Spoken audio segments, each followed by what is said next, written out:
So I've got a little bit of a weird setup this week. Next week is the time that I am hypothetically going to be not at home, which is a semi-inconvenient time. And from the perspective of, though there's nothing going on this next week, right?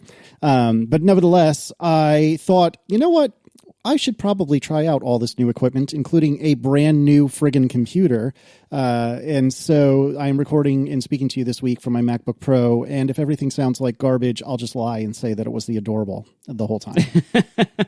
So, yeah, I want to hear more about that computer later, actually. Because this is your first new laptop in a while. Yeah, definitely. And we will talk about it. But yeah, if it all sounds like garbage, don't blame Marco, blame me. I've changed everything except my microphone and the preamp, but like cabling got changed, the computer got changed, everything is different. And so I figured, you know what, if I'm going to screw this one up, then let's screw this one up and not next week's, which is a little bit more important. Why not both? Yeah, porque no los dos. Did you by any chance get the oxygen-free gold everything solid monster cables? No. This guy who used to work at Staples, I hope I have that right, told me that it was all garbage and I shouldn't do it, and then he got fired for it. I didn't get fired for it. Oh, you didn't? Okay. No, I just was reprimanded a little bit by telling customers not to buy the super expensive cables because they were a waste of money. Lightly reprimanded. I know how that goes. What else going on? How's the beach? It's amazing. Yeah. I know I feel bad appreciating anything right now and having a good time right now, but I really am having a good time. And it's really, after months of misery, it's extremely nice for my mental health to have some repair time. You know, it's funny you say that. Something I wrestle with a lot. I carry with me a lot of guilt about a lot of different things. Not white cars, coincidentally, because those can just happen to you, as a listener wrote to us, which I won't say any more than that. But white cars can happen to you. I don't carry guilt about that, but I carry guilt about basically everything else in the world. And it's funny because I'm going away soon, and not for a whole long time, but long enough. And I'm really looking forward to it and really excited about it. And I also feel a little guilty about that. But on the same side, or not on the same side, I guess on the flip side of the coin, I feel like all of us, every single one of us, the three of us, everyone listening, we all need to take care of ourselves by whatever means we possibly can. Maybe that's buying something frivolous. Maybe it's getting takeout from a really expensive restaurant. Maybe it's, going to the beach for a while, be that a day, a week, a month, or a year. Whatever the case may be, I don't think any of us should feel guilty about taking care of ourselves and our loved ones, even though I totally agree with you and I totally feel guilty about the fact that I'm excited to be going away and quarantining in 4 different walls for a little while. Yeah. Have you been to any restaurants yet? I've gotten plenty of takeout. I have not been to any, and this is going to be really challenging for us when we're on our vacation because even though none of the restaurants in this little town that we love so much are particularly remarkable, we still really love these restaurants. Like, I don't know. I've not experienced, is it Boom Boom or Bang Bang sauce? Boom Boom? Boom Boom sauce. That might be something else. Yeah. Yeah, well, fair enough. Well, it's Bang Bang Shrimp at, what you call them? What's the Outback owned? Bonefish Grill. Anyway, point is, like, I don't know if Boom Boom sauce is like the most amazing thing that's ever been put on any food item ever, and it may be. But my assumption and my expectation is that it is legitimately very good, but in the grand scheme of things, like, it's not earth-shatteringly good, right? And so these restaurants at this place that we're going, they're good. They're good restaurants, but they're not earth-shatteringly good. But part of the experience was that we would go out to dinner, most nights, which is a very unusual thing for us, and go to these restaurants in years past and experience them and eat at these restaurants. And we really love that. And there's no reason we can't do takeout this year, but part of the fun is eating out. And our kids, thankfully, are pretty good for the most part at restaurants. And so that I always enjoyed that, and Aaron always enjoyed that, and they enjoyed that. And I'm a little bummed that that's not going to be part of the shtick this year, unless on the extraordinarily slim chance there's like literally nobody else on the patio, and then maybe I would consider it, maybe. But even then, I'd probably just get takeout. But have you done anything, Marco? Have you had your Boom Boom sauce? Well, first of all, the Boom Boom sauce can be ordered at one of the delis in a to-go container. Ah, there you go. And so I have been having Boom Boom sauce on my eggs since we've gotten to the beach. Because the very first day I went there and I ordered, you had to give them a list, text a list to a number, and they would bring it to your house, basically. That's awesome. And on that list was a tub of Boom Boom sauce from the deli. And I can get it whenever I want. It's just like a Ken's food service thing. You just have to order like a whole gallon of it, and it's from Amazon or from some kind of food service provider. You can't get it like in regular consumer sized amounts. And I decided to just leave it be like a special Fire Island thing. I think that's a good idea. I really enjoy having this part of my life be a whole different mode.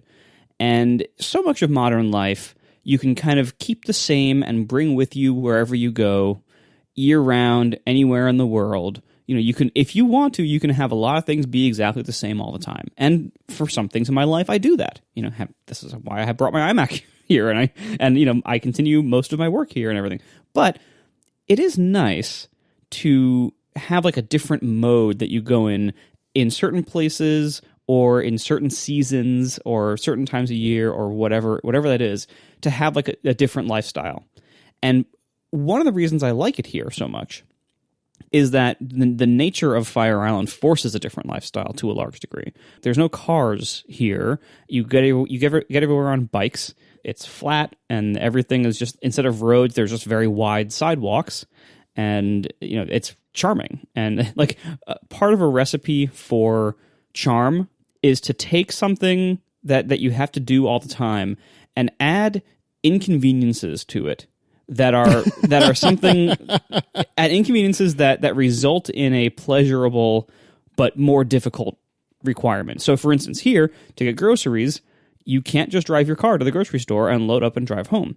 You have to either order for delivery, which is I don't usually do if I can help it, or take a bike or a wagon to the grocery store and you walk. And you're only here in the summer when the weather's nice. There's no cars in the way.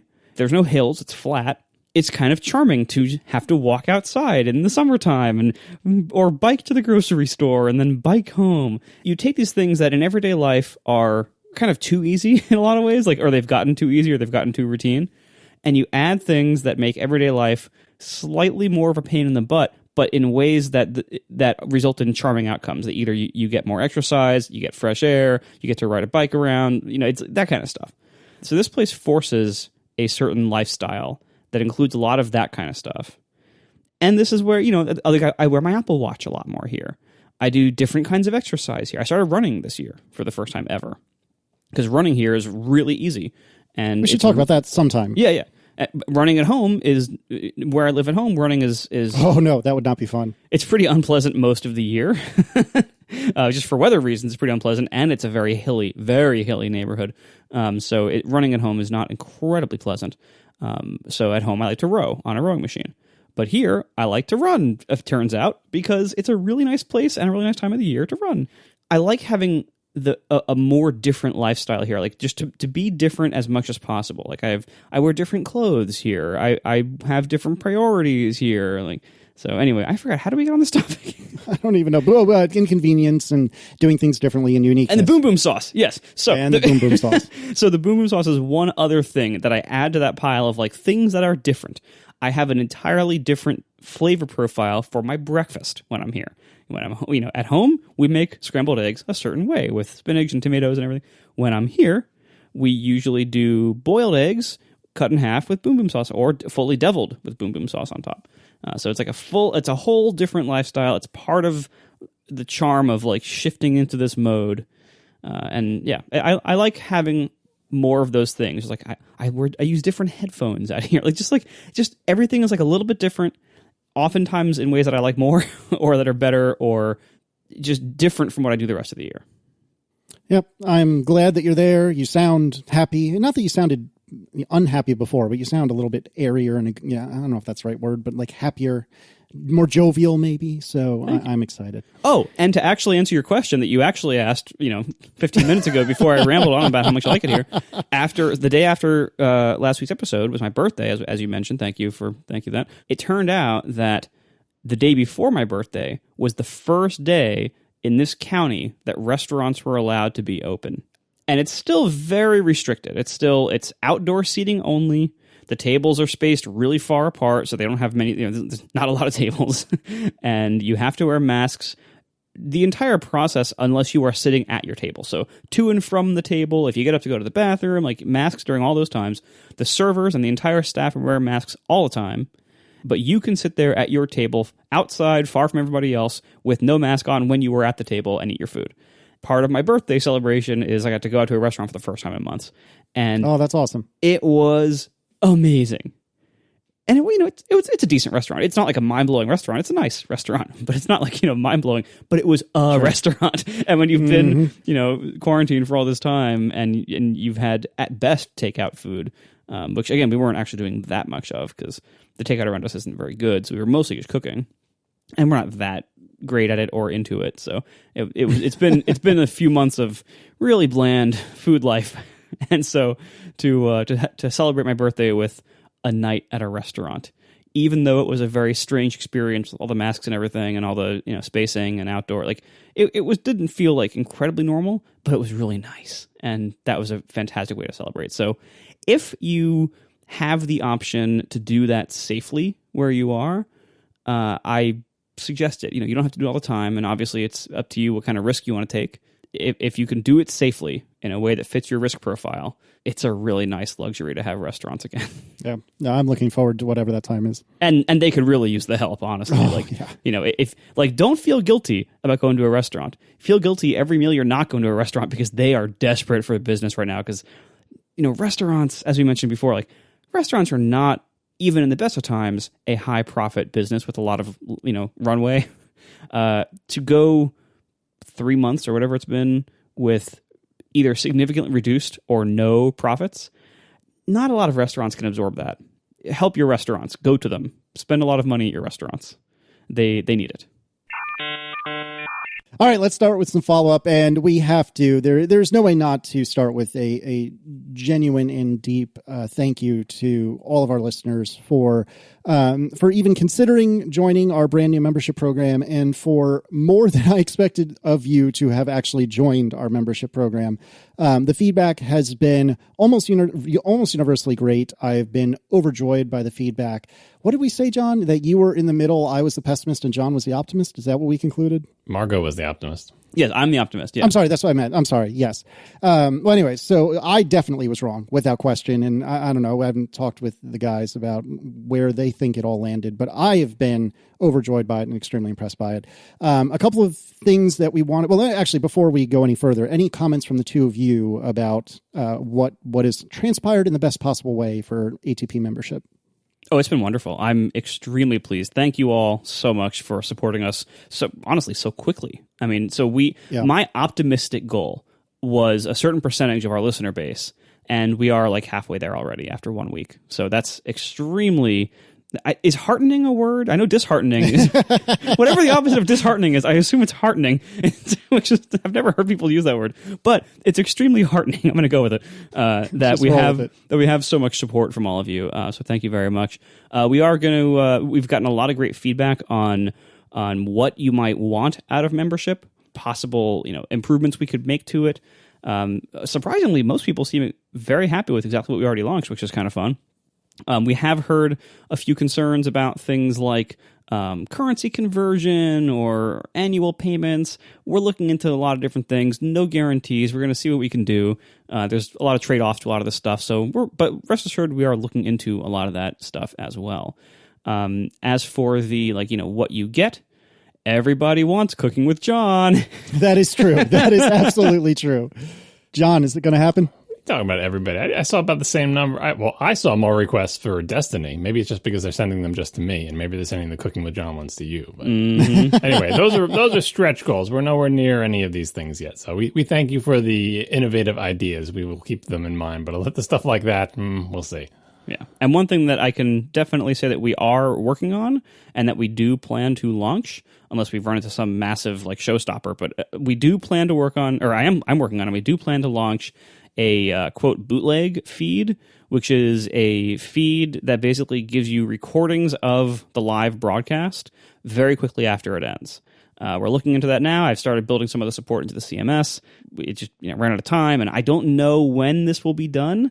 But this is something that we are, again, unless some massive showstopper comes up that we can't foresee, we do plan to do this sometime fairly soon. Maybe by next week if it's aggressive, but I don't know. Well, next week's WWDC, so maybe not next week, but we'll see. We probably have a very busy few weeks ahead of us with WWDC stuff, so it might not happen before that, but we're trying. We're working on it. A lot of people have asked for it.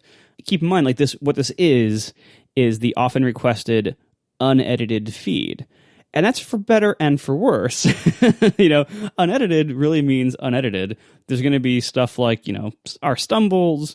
You might, depending on how we do it, you might hear a Skype artifact here or there, or you might somebody might drop a word if the Skype connection gets a little bit flaky. Like, depending on how, what end we record this on, how we do it, the audio quality will not probably be anywhere near as good as the final released show is.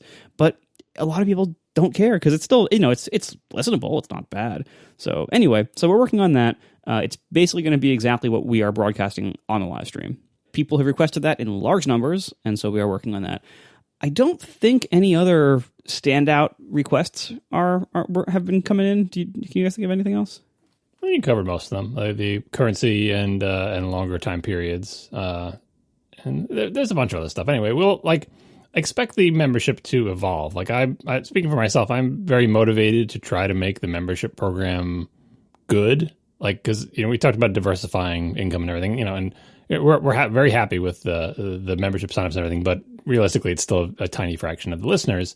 But for that tiny fraction, it's a new relationship with our listeners. Like, it's not that ad sales and everything is particularly indirect. It's still fairly direct. You listen to the show, we sell ads in the show. Like, it's not really that complicated. But now with direct payment, I feel like there's a straight line from listener directly to us. So I do want to provide something that everybody likes. And so I assume that the offering will evolve over time. But right out of the gate, we're trying to hit the top request, which is the bootleg feed. We don't know what the timing will be in terms of when any bootleg will be available. We're also at this point making no guarantees about, it'll always be, within the first half hour after the show. It might be the next morning for us. We don't know. We're going to aim for as quickly as possible, and we're going to aim for as good sounding as we can reasonably get with as little work as possible. But again, it very well may be that you're hearing a Skype recording of 2/3 of us and a really crisp recording of one of us. We'll just see, and it can evolve.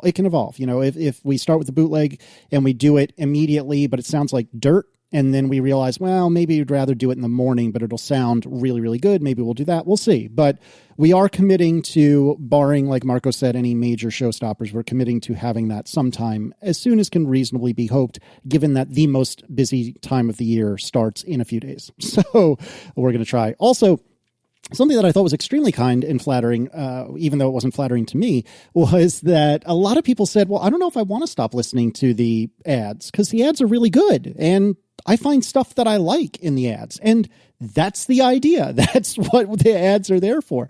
And I just wanted to remind everyone, both tongue in cheek and seriously, that even if you are a member, that doesn't mean you have to use the member only feed. You can continue to listen to the regular feed, the free feed, even if you're a paid member. I mean, you do you. That's perfectly fine. And I like Marco's ads, and I also find things that I enjoy in not only our own ads, but other podcast ads. So that's a perfectly reasonable thing to do. But yes, in summary, thank you so very, very, very much. It really does mean an incredible amount to all three of us that so many of you have opened your wallets specifically for the three of us. And that's extremely, extremely kind.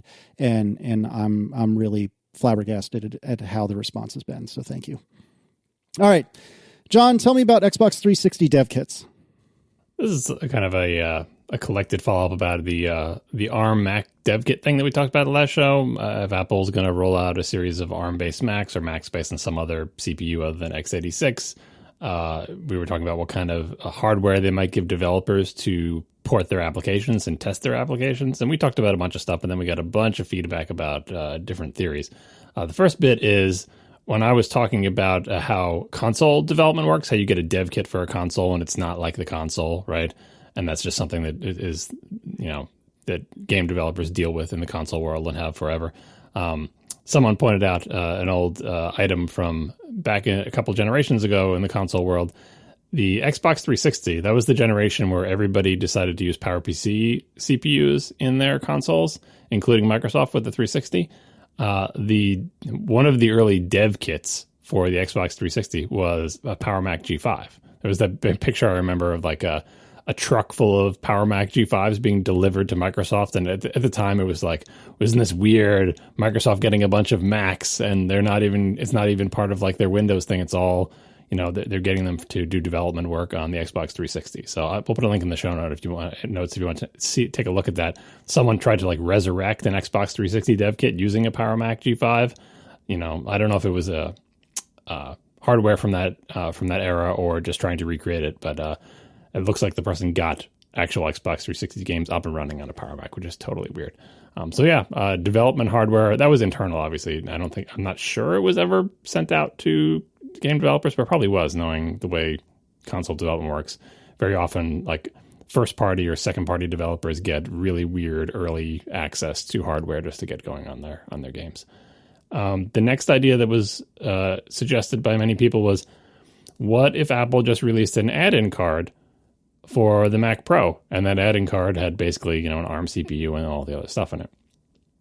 Could that work? Well, yeah, it totally could work, but basically nobody has Mac Pros, so I'm not sure how that helps anybody except for maybe people inside Apple. Like, the Mac Pro is the only Mac that Apple sells that has PCI card slots in it, and they have not sold a lot of them, I can imagine, and it's really expensive, and they're not going to sell more of them by suddenly putting ARM cards in them. So I'm going to file that under technically plausible, and maybe even something that they possibly could be doing internally at Apple. But boy, I cannot imagine any significant number of Mac developers running out and buying an extremely expensive Mac Pro plus an add-in card to test their ARM Mac stuff on.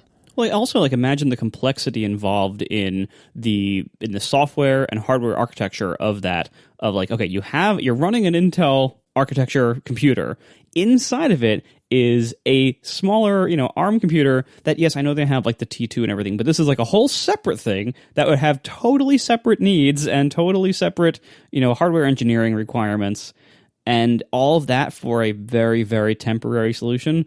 But that's preparing you for a, very near term, probably like within a year future where they're selling ARM only Macs.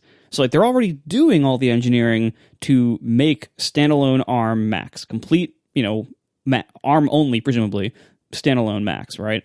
So they're already doing they're having to engineer motherboards and IO and power management, all this stuff in a desktop and laptop context. That's all going to be a little bit different than like an iPad. So they're already doing all that.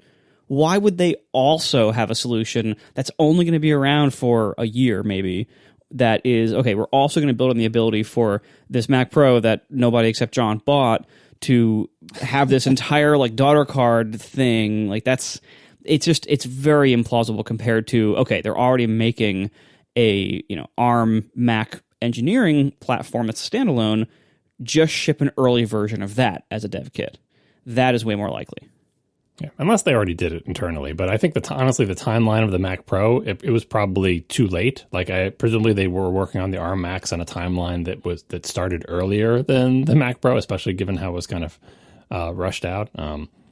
Apple, the idea of having a whole separate computer inside there, Apple's done that a couple of times in their past. They used to sell a Mac with a 486 PC inside it. I don't know if you remember that one. Oh, yeah. For virtual PC stuff, right?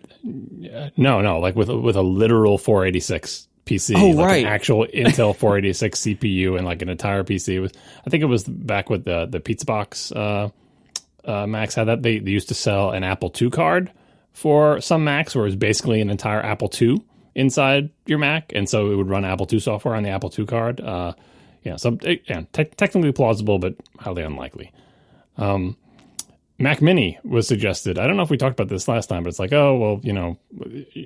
suggesting that they ship early versions of a Mac that they're going to make. What about just hacking together something, back in the day with the Pentium 4 inside a Mac Pro case? That was, let's assemble a working Intel Mac out of the pieces that we have. We're never going to sell this. We're never going to sell a Pentium 4 Mac, but we've got this big case, and we can get a motherboard, and we'll shove it inside the case and ship it out, and that's our, their dev kit for Intel Macs, right? You've got a Mac Mini case. These days, I don't think they're going to use this, $700 fancy drilled out Mac Pro case, but a Mac Mini case is readily available, and it's really easy to shove a tiny little ARM-based computer inside there. The Raspberry Pis that Casey has, or you could put 5 of them inside a Mac Mini case. ARM CPUs are probably relatively small and power efficient, and no problem using a Mac Mini case, and that's a fairly cheap way to make a dev kit that could be economical, and presumably there will eventually be an ARM-based Mac Mini, but that doesn't matter. Again, the Pentium 4 developer kit they sent had no relation to any Intel Mac that they were making, other than the fact that they use a cheese grater case, and eventually they made Intel Macs in the cheese grater case, but everything about it was different. They never used that motherboard, they never used that CPU, they never used any of that stuff, right? So they could take a Mac Mini, shove some guts in there, and distribute that. That's a pretty cheap way to do it. It's cheaper than even doing a laptop because you don't have to worry about the screen and stuff. Although, again, it might be annoying to people to have to hook up an external display if they don't have one. Apple TV, in the same vein, how about an even smaller box? Hey, we've got this little black rounded rectangle thing that already has an ARM CPU in it. Again, hollow it out, put in a little ARM CPU. Or if they're working on a new Apple TV variant, then maybe they can share some hardware with that. That could work too. It starts to get a little bit too small and a little bit too cute, but hey, who knows? Stranger things have happened. Getting even more cheaper, going down the line from a card for your Mac Pro or a Mac Mini or an Apple TV. How about this? Marco mentioned the T2. Macs have had little ARM CPUs in them for a while, especially ones, I can't think it started with a touch bar. Was the T1 powering the original touch bar? I forget what the hell the numbering was. Yeah. But anyway, most Macs have a T2 in them now. The T2 is... Help me out here. Is it like an A7 equivalent? I think A10. No, it's A10 from the iPhone 7. Yeah. Yeah. So it's no slouch. The T2 is no slouch.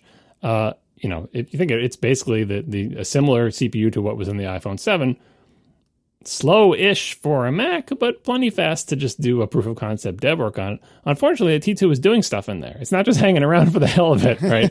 The T2, in addition to running the touch bar and doing whatever other stuff like that, it also is the I/O controller for the SSDs, and it does video processing. And although you could probably eke out some more headroom in the thing by shoving something else, it's not even running it's running Bridge OS or whatever the hell. It's busy. The T2 is busy. And anyone who has a T2 Mac knows that, it's taken a while for the T1 and T2 chips to shake out in terms of driver support and having weird issues, not just related to the touch bar, but in general. I really don't think Apple would try to shoehorn anything else onto that T2. I really think it's busy doing other things, running a different operating system. So I think we can set that one aside. That said, if there's a T3 or something in future Macs, maybe that has more headroom, I don't know. But I feel like the chips that are in your computer now are doing stuff. So, especially that one. I wouldn't want the thing that's controlling reads and writes from my SSD to all of a sudden be running like Mac software on it, right? ARM Mac software on it, that is. Another suggestion was cloud. Hey, why do they have to give anyone hardware at all? Why not just say, we have a bunch of virtual ARM Macs in the cloud, and you can just sort of remote desktop into them and run your software on there and just trust us. Those are all running on ARM. That way we don't have to distribute hardware to anybody. It's kind of laggy, but you don't really care. And you just want to make sure your software works. Yeah, they could do that. But does that sound like an Apple thing to do to you? I mean, it sounds like a Googly thing, maybe. It doesn't not that I'm saying Apple doesn't do, it doesn't have any cloud expertise. Obviously things like the iCloud photo library, and CloudKit, and Apple's gotten a lot better at the cloud stuff than it used to be. But the cloud ARM Macs in the cloud strike me as not an Apple style approach. And in the end, developers would much prefer to have hardware in front of them, reducing the lag, being more realistic, having more control over it. And, if you have to mess with it or reset it or poke it or prod it, doing it, remotely over the cloud is a little bit of a distance. And like Marco said about the ARM card, that seems like a lot of work for a thing that's just going to be a brief transition, and then eventually we'll all just have ARM Macs to test on. So I don't think that's going to happen. And the final one is software only. Not in a cloud, not anything. Like, there'll be no ARM hardware at all. All there will be is like an ARM simulator, essentially, an ARM emulator that you run on your Intel Mac. And it's an actual emulator that emulates all the ARM hardware. Like, it's like, not even like VMware, because VMware uses native instruction set. It's literal emulation.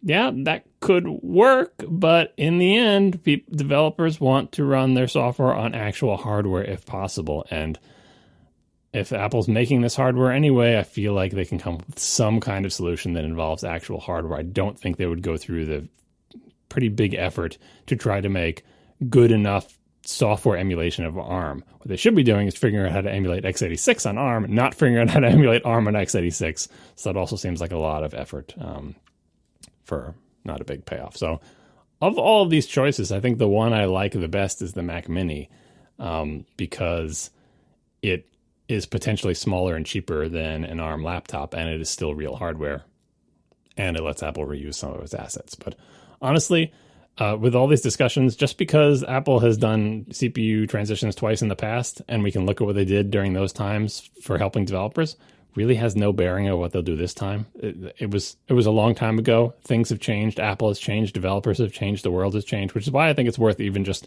discussing all these different options like cloud and software only and the Apple TV and stuff like that. But who knows? I mean, assuming this all goes off as planned, next week, there'll be, hopefully some news related to this. But I can't imagine them announcing a CPU transition and also not at the developer conference telling developers how it is that they're expected to port their applications, because that's kind of the point of telling developers. They want to know this. So we'll have the answer to this in a week or so, I think.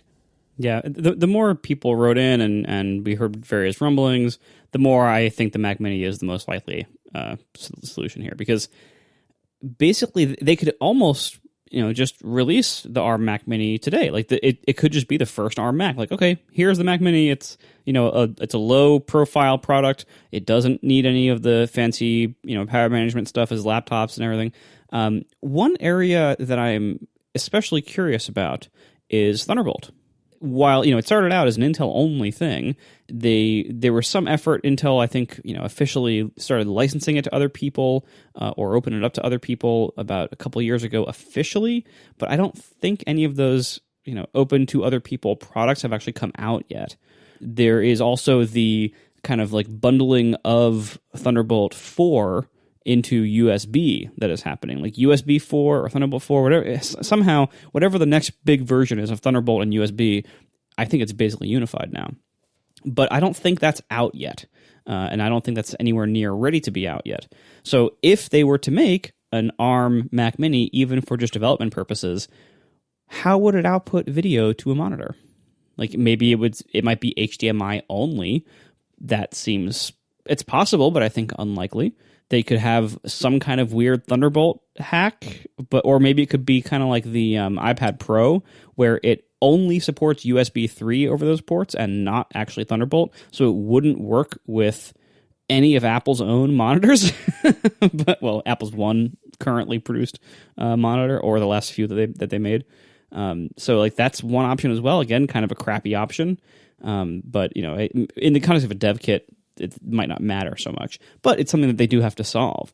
And that also just goes to show like quite how much of a project it is to get ARM Macs, because you have to deal with all the I/O that you have, either I/O types and technologies and needs that either don't exist on iPads or only exist in a significantly reduced way to date. So that actually, like USB 4 seems like the kind of thing that would be worth waiting for before they even release these things. Maybe they are waiting for USB 4. Who knows? But yeah, for the purposes of a dev kit, definitely I think the Mac Mini is the most likely option at this point. I'm not too worried about the Thunderbolt thing, because it is free and open and anyone can license it. And, the relationship between Apple and Intel is such that I would imagine that Apple would have no problem being first out the gate with a fully certified, custom-made, For this reason, though? Yeah, no, I think... Hey, we're going to work really closely with you to cut our heads off. Yeah, but the Intel's other option is, okay, well, then we won't work with you. And then Intel does want Apple's business and other things like cell phone modems and stuff. And so, Intel needs Apple more than Apple needs Intel, and Intel knows it. So I feel like that they could definitely, and this would have been things that they've been working on for years to like build a system on a chip with Thunderbolt built in. And when they started that project, Intel was probably enthusiastic about it because it was probably 3.5 years ago. And same thing with USB 4, like the same way that Apple purportedly had such influence on the USB-C connector and everything. I imagine the USB 4 standard has had some influence from Apple as well. So I'm not really worried. I feel like Apple will have the I/O situation sorted out when they need to. And for the dev kit, like you said, they don't need to. The dev kit, you just slap something together. Dev kit could just have a complete Thunderbolt controller in there. Like it doesn't have to have any relation to any software or any hardware they're ever going to ship if they don't need it to.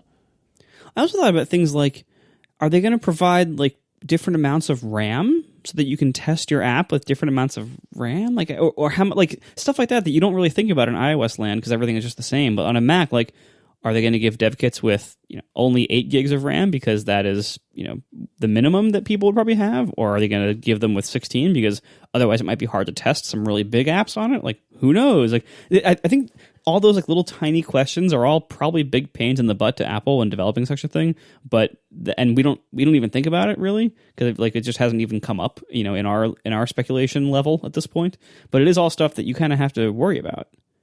Well, but the amount of RAM that exists today is irrelevant, right? Because nobody's going to be running an ARM Mac on existing hardware or an ARM Mac OS on existing hardware. So if they know that the minimum amount of RAM going forward is 16 gigs, then I guess that's what they would provide, right? Because it's only going to be new hardware that is going to be running these chips. So even if 8 exists in the wild, it doesn't matter for the purposes of this conversation. That's true, but like, does that mean like if you're developing like Photoshop for ARM, you have to build it on a 16 gig machine? That's the only configuration they offer for the dev kit. I hear you. Doesn't Apple have that memory pressure tool? Like they could ship it with tons of RAM and just let people use the memory pressure tool to simulate what it would be like to have less memory. I don't know. I feel like that's the least of people's concerns. Most people just want to get their software so it doesn't crash, so it doesn't issue illegal instructions or use some data format or byte ordering that makes the ARM CPU flip out. Like it'll, that stuff will sort itself out. Todd McCann writes, and this is kind of related, thoughts on how Apple spins it if the ARM MacBook Air is faster than most or all of the MacBook Pro models. This is a really interesting question, and I'm sure there are examples in history where this has happened. I mean, I guess the October event that Marco and I were at, where they kind of didn't really talk that much about the difference or the how much quicker the iPad Pro, the then new iPad Pro was than the MacBook Air. And I think just focusing on battery life perhaps would be the most obvious answer to me. Like not even talking about speed, but more saying, hey, this new MacBook Air, if that's what it is, this new MacBook Air gets 89 billion hours on one charge. It's amazing. And it's great and so on, and not even really talking about speed. And, it's also very fast. And we didn't really make compromises on speed and maybe leave it there. I don't know. Why wouldn't they brag about the speed? They would say this new ARM MacBook Air is faster than our old MacBook Pro. And you may say, well, if you don't have a new MacBook Pro, what you're saying is the MacBook Air is faster than your current MacBook Pro. And they'd say, yeah, isn't it amazing how great ARM Macs are? And of course, the MacBook Pro will eventually become ARM or whatever, but like they're comparing it to their old model, right? And I don't think they would hurt the sales of because pros are buying the existing Intel MacBook Pro or Mac Pro or whatever because they needed to run their existing software, right? Or like I don't think it would say, I was going to buy a MacBook Pro, but now that the ARM Macs are out, I'm going to buy that and not be able to run any of the software that I need to run. Like I think this is not actually an issue. I think they would brag about it like crazy and say, isn't this amazing? Now our lowest end computer is faster than the highest. And honestly, that's not an unrealistic thing to imagine. Certainly in single threaded, it should be. And then maybe even multi-threaded, depending on how many cores there are in the MacBook Air ARM CPU thing. So I think this is a problem Apple would love to have. We are brought to you this week by Squarespace. Start building your website today at squarespace.com/ATP. Enter offer code ATP at checkout to get 10% off. Make your next move with a beautiful website from Squarespace. Squarespace, quite simply, makes it really easy to make really great, awesome, highly professional looking and highly functional websites. No matter what your skill level is, no matter whether you're a coder, whether you can make your entire own CMS from scratch, or whether it's not worth your time to do that, or whether you have no coding skill whatsoever. It's all intuitive, easy to use tools. Everything is visual, everything is live previewing, and what you see is what you get, all that wonderful stuff. and you can make an incredible site. You can start with one of their amazing templates, and their templates look super modern. They're always adding more and updating them. And if you already have a Squarespace site and you want to update it down the road, you can just click with like 2 clicks and preview your site in any of their templates. And you don't have to commit to it. You can just see how it would look before you ever hit set and really commit to it. Once you have your template picked, you can customize it way more than you probably think you can. Even, again, no coding, all visually. You can customize, of course, you can make your own colors and font choices and your own layout tweaks. You can even design your own logos in many of these templates. They look amazing, and they look great on every device. They, of course, all come with mobile-friendly layouts and everything, as you would expect from any modern site. Squarespace also has amazing support if you need that, and you never have to worry about stuff like software updates or server maintenance or keeping your site up. None of that, because Squarespace takes care of all that for you. See for yourself at squarespace.com/ATP, and you can start a free trial with no credit card required. When you decide to sign up, make sure to head back there, squarespace.com/ATP, and use offer code ATP to get 10% off your first purchase. That's squarespace.com/ATP, offer code ATP for 10% off your first purchase. Make your next move with a beautiful website from Squarespace. Tim Cook wrote on Twitter, "The unfinished work of racial justice and equality call us all to account. Things must change, and Apple's committed to being a force for that change. Today, I am proud to announce that Apple's Racial Equity and Justice Initiative with a $100 million commitment." You just had to show us up, Tim. We put some links in the show notes. People have been donating, but you got to show us up. I see how it is. In all fairness, his pockets are deeper than ours. Yeah, and all the things with companies announcing that they're giving some amount of money. The sport on Twitter is to calculate what that would be based on a normal person's income. So Facebook gave $1 million or something, and that's like you giving $1.32, right? So $100 million at least is a number with a little bit of heft, but honestly, compared to Apple's market share, market cap or whatever, or the amount of cash they have on hand, it's $100 million is the least Apple could do, don't you think? Anyway, there's a good video attached to it if you want to see Tim emoting into the camera.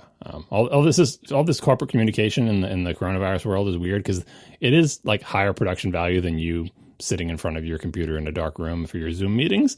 But it's not up to Apple's usual standards because it's I guess Tim probably did come into the office and maybe had someone set up a camera or maybe he did it himself. But it's kind of quaint to see sort of prosumer level media coming out of these multi-bazillion-dollar corporations just because we're all social distancing.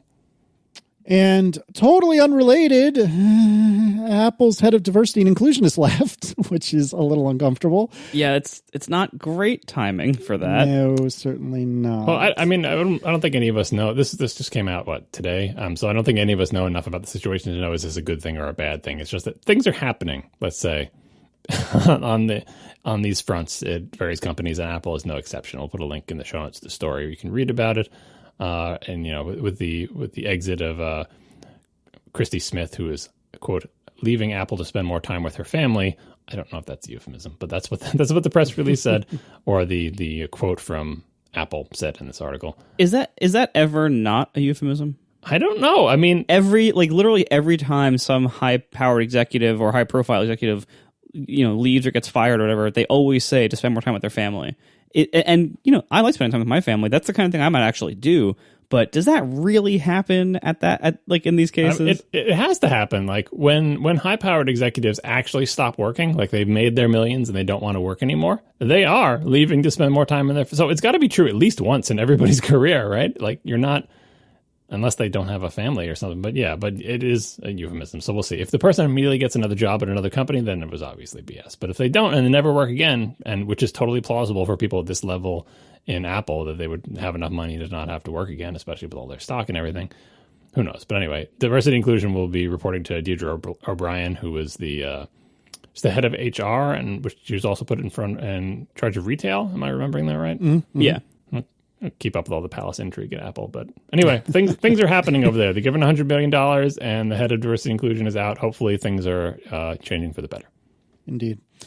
So I mentioned earlier that I am recording on a brand new computer this week. I received my 13-inch MacBook Pro, I think late last week, if I remember correctly, and I am using it to record this episode just to play everything safe and get that out of the way before I have no alternative options very soon. And I thought I'd talk about what I think of modern Mac laptops, because if you recall, I had one of Marco's beloved 15-inch MacBook Pros when I was still at my jobby job, which was 2 years ago now, by the way, how time flies. And at the same time, I had my beloved MacBook Adorable, which is the single port MacBook, just MacBook, not MacBook Air, not MacBook Pro, just MacBook. That thing is still kicking, aside from occasionally typing more letters than I've asked it to. And I think it will soon become, Erin's computer. And she will finally, after all these years, retire the one that has gone in the drink like 17 times. So that's exciting. But yeah, I finally got this 13-inch MacBook Pro. I don't know if I ever said it on the show, but I did end up going with 32 gigs of RAM and 1 terabyte hard drive. I did that because I figured, and the same reason I went MacBook for one of the reasons I went MacBook Pro rather than Air, I want this computer to last a few years. I don't want to have to replace this in a year. He says now, not knowing what the ARM MacBooks look like, but I don't want to be forced to upgrade this in a year. And so I want something that'll last a bit. And I don't want a 16-inch, even though I would absolutely have that if it was my only computer, since it is not my only computer, and I have this wonderful iMac Pro actually right behind it right now. What I did was I went 13-inch because I really want something as close as I can get to my Adorable, but that's actually useful. So here we are, and I have my first Touch Bar MacBook Pro, because I've only ever used this. I've only ever used the Touch Bar at like the Apple Store for like 5 minutes, or my dad's 13-inch MacBook Pro that's a couple years old now for like 5 or 10 minutes. But yeah, I thought I'd talk about a few things. First of all, I've been touting for a long time, and in fact, this is probably going to come up in an Ask ATP later if we have time anyway. I've been touting Brew Bundle, which is kind of like Bundler on Ruby. And what it basically does is it allows you to say, here's all the homebrew stuff I would like to install. And you just put a list together. And then you say, okay, homebrew, look at that file and download all the things. And this can also include GUI apps. It can include Mac App Store apps. And it works really well. And part of the reason I've gotten to this point of believing my computers are to some degree ephemeral is because all the stuff I really care about is in the cloud or on my Synology. So like code, for example, is on GitHub. Pictures are on the Synology and in the cloud. And I don't really have like Office or like Pages documents anymore. That hasn't been a thing for me in years. And even still, I have that on the Synology and in cloud services. So what makes these computers feel ephemeral is that I can basically type one command and get 80 to 90% of the way to having my computer be the way I want it to be. My installations are just they're installations. They don't tweak settings. They don't, adjust this or that to just the way I like it, but it does work out really nicely to get kind of a steady state, or not a steady state, but like a base state, like a foundation of the pyramid with only really one command, which is super awesome. That being said, I was doing this, I was having it install some things, and I don't remember if it was at Xcode, doing the Xcode installation, or if it was somewhere else. But all of a sudden, what? Oh no! Oh, that's a fan I hear. I haven't heard a fan come from a laptop in years. Oh, I don't like this at all. This isn't good at all. And here it is, me, the guy who makes fun of you two idiots for being so deeply offended by any sort of noise whatsoever. I'm mostly looking at you, John. Any sort of noise whatsoever. And suddenly I find myself, after having 2 or 2.5 years, whatever it's been, of not having a fan in my laptop, I hear this thing just spin up and I'm just disgusted by it. And it's ridiculous how just gross it felt. Now, with that said, it doesn't, spin up the fans very often. It's not been egregious by any means, but it was so startling and striking that even as I was watching TV and kind of multitasking, I could still hear these fans, and I found it so incredibly gross. Now, that being said, the Touch Bar. I am only a week in, and I don't know what to think about the Touch Bar. My initial impression was, this is kind of clever. And then it became, I can't get to like volume easily. It's like a 2-step process for volume and for brightness. And who knew how often I adjusted volume and brightness? I guess I do it a lot because it's really annoying having to do the little slidey dance. Like I know you can keep your finger on the touch bar and slide left and right. And that is kind of nice, but I don't know. I find the not having the control strip frustrating. Now, I should state plainly up front, I haven't really done any sort of system level tweaks to the touch bar. I haven't gone in to figure out, like, I think there's a way you can always have a control strip active or do other tweaks like that. And I haven't really done any of that. I also haven't noticed any particularly stellar use cases of the touch bar. I've only done a smidgen of Xcode development on this thing, and so I have a feeling once I get used to the options that Xcode puts on the touch bar, I might end up liking it quite a bit more. But because I touch type and because I don't look down at my fingers while I'm typing, I just don't see it that often. And this is not an original thought. People have been saying this for years now, but I just don't see it that often. And it doesn't offend me. Like I'm not grossed out by it. I'm not sure it has really brought anything to the table though. And then I installed Better Touch Tool. And now I used Better Touch Tool years and years and years ago when it was like pretty new. And I used it because I wanted to get some more interesting swipes on my then brand new Magic Mouse. And then I put it away after having used it for like a year or two and hadn't looked back since. But I was vaguely aware that you can do some nifty stuff with the touch bar and Better Touch Tool. And so I installed it, and I think that has dramatically changed the way I feel about the touch bar. Because what I have right now is I have it set up, and it's very simple at the moment, but I have it set up such that it has a little battery meter for when it's when the battery is being discharged. It has a little icon, which is a little emoji that's a button that will let me flip back and forth from day to night mode, which I don't really do that often, but I found it's often enough that I'm using this machine like at night where I'd prefer it to be in dark mode.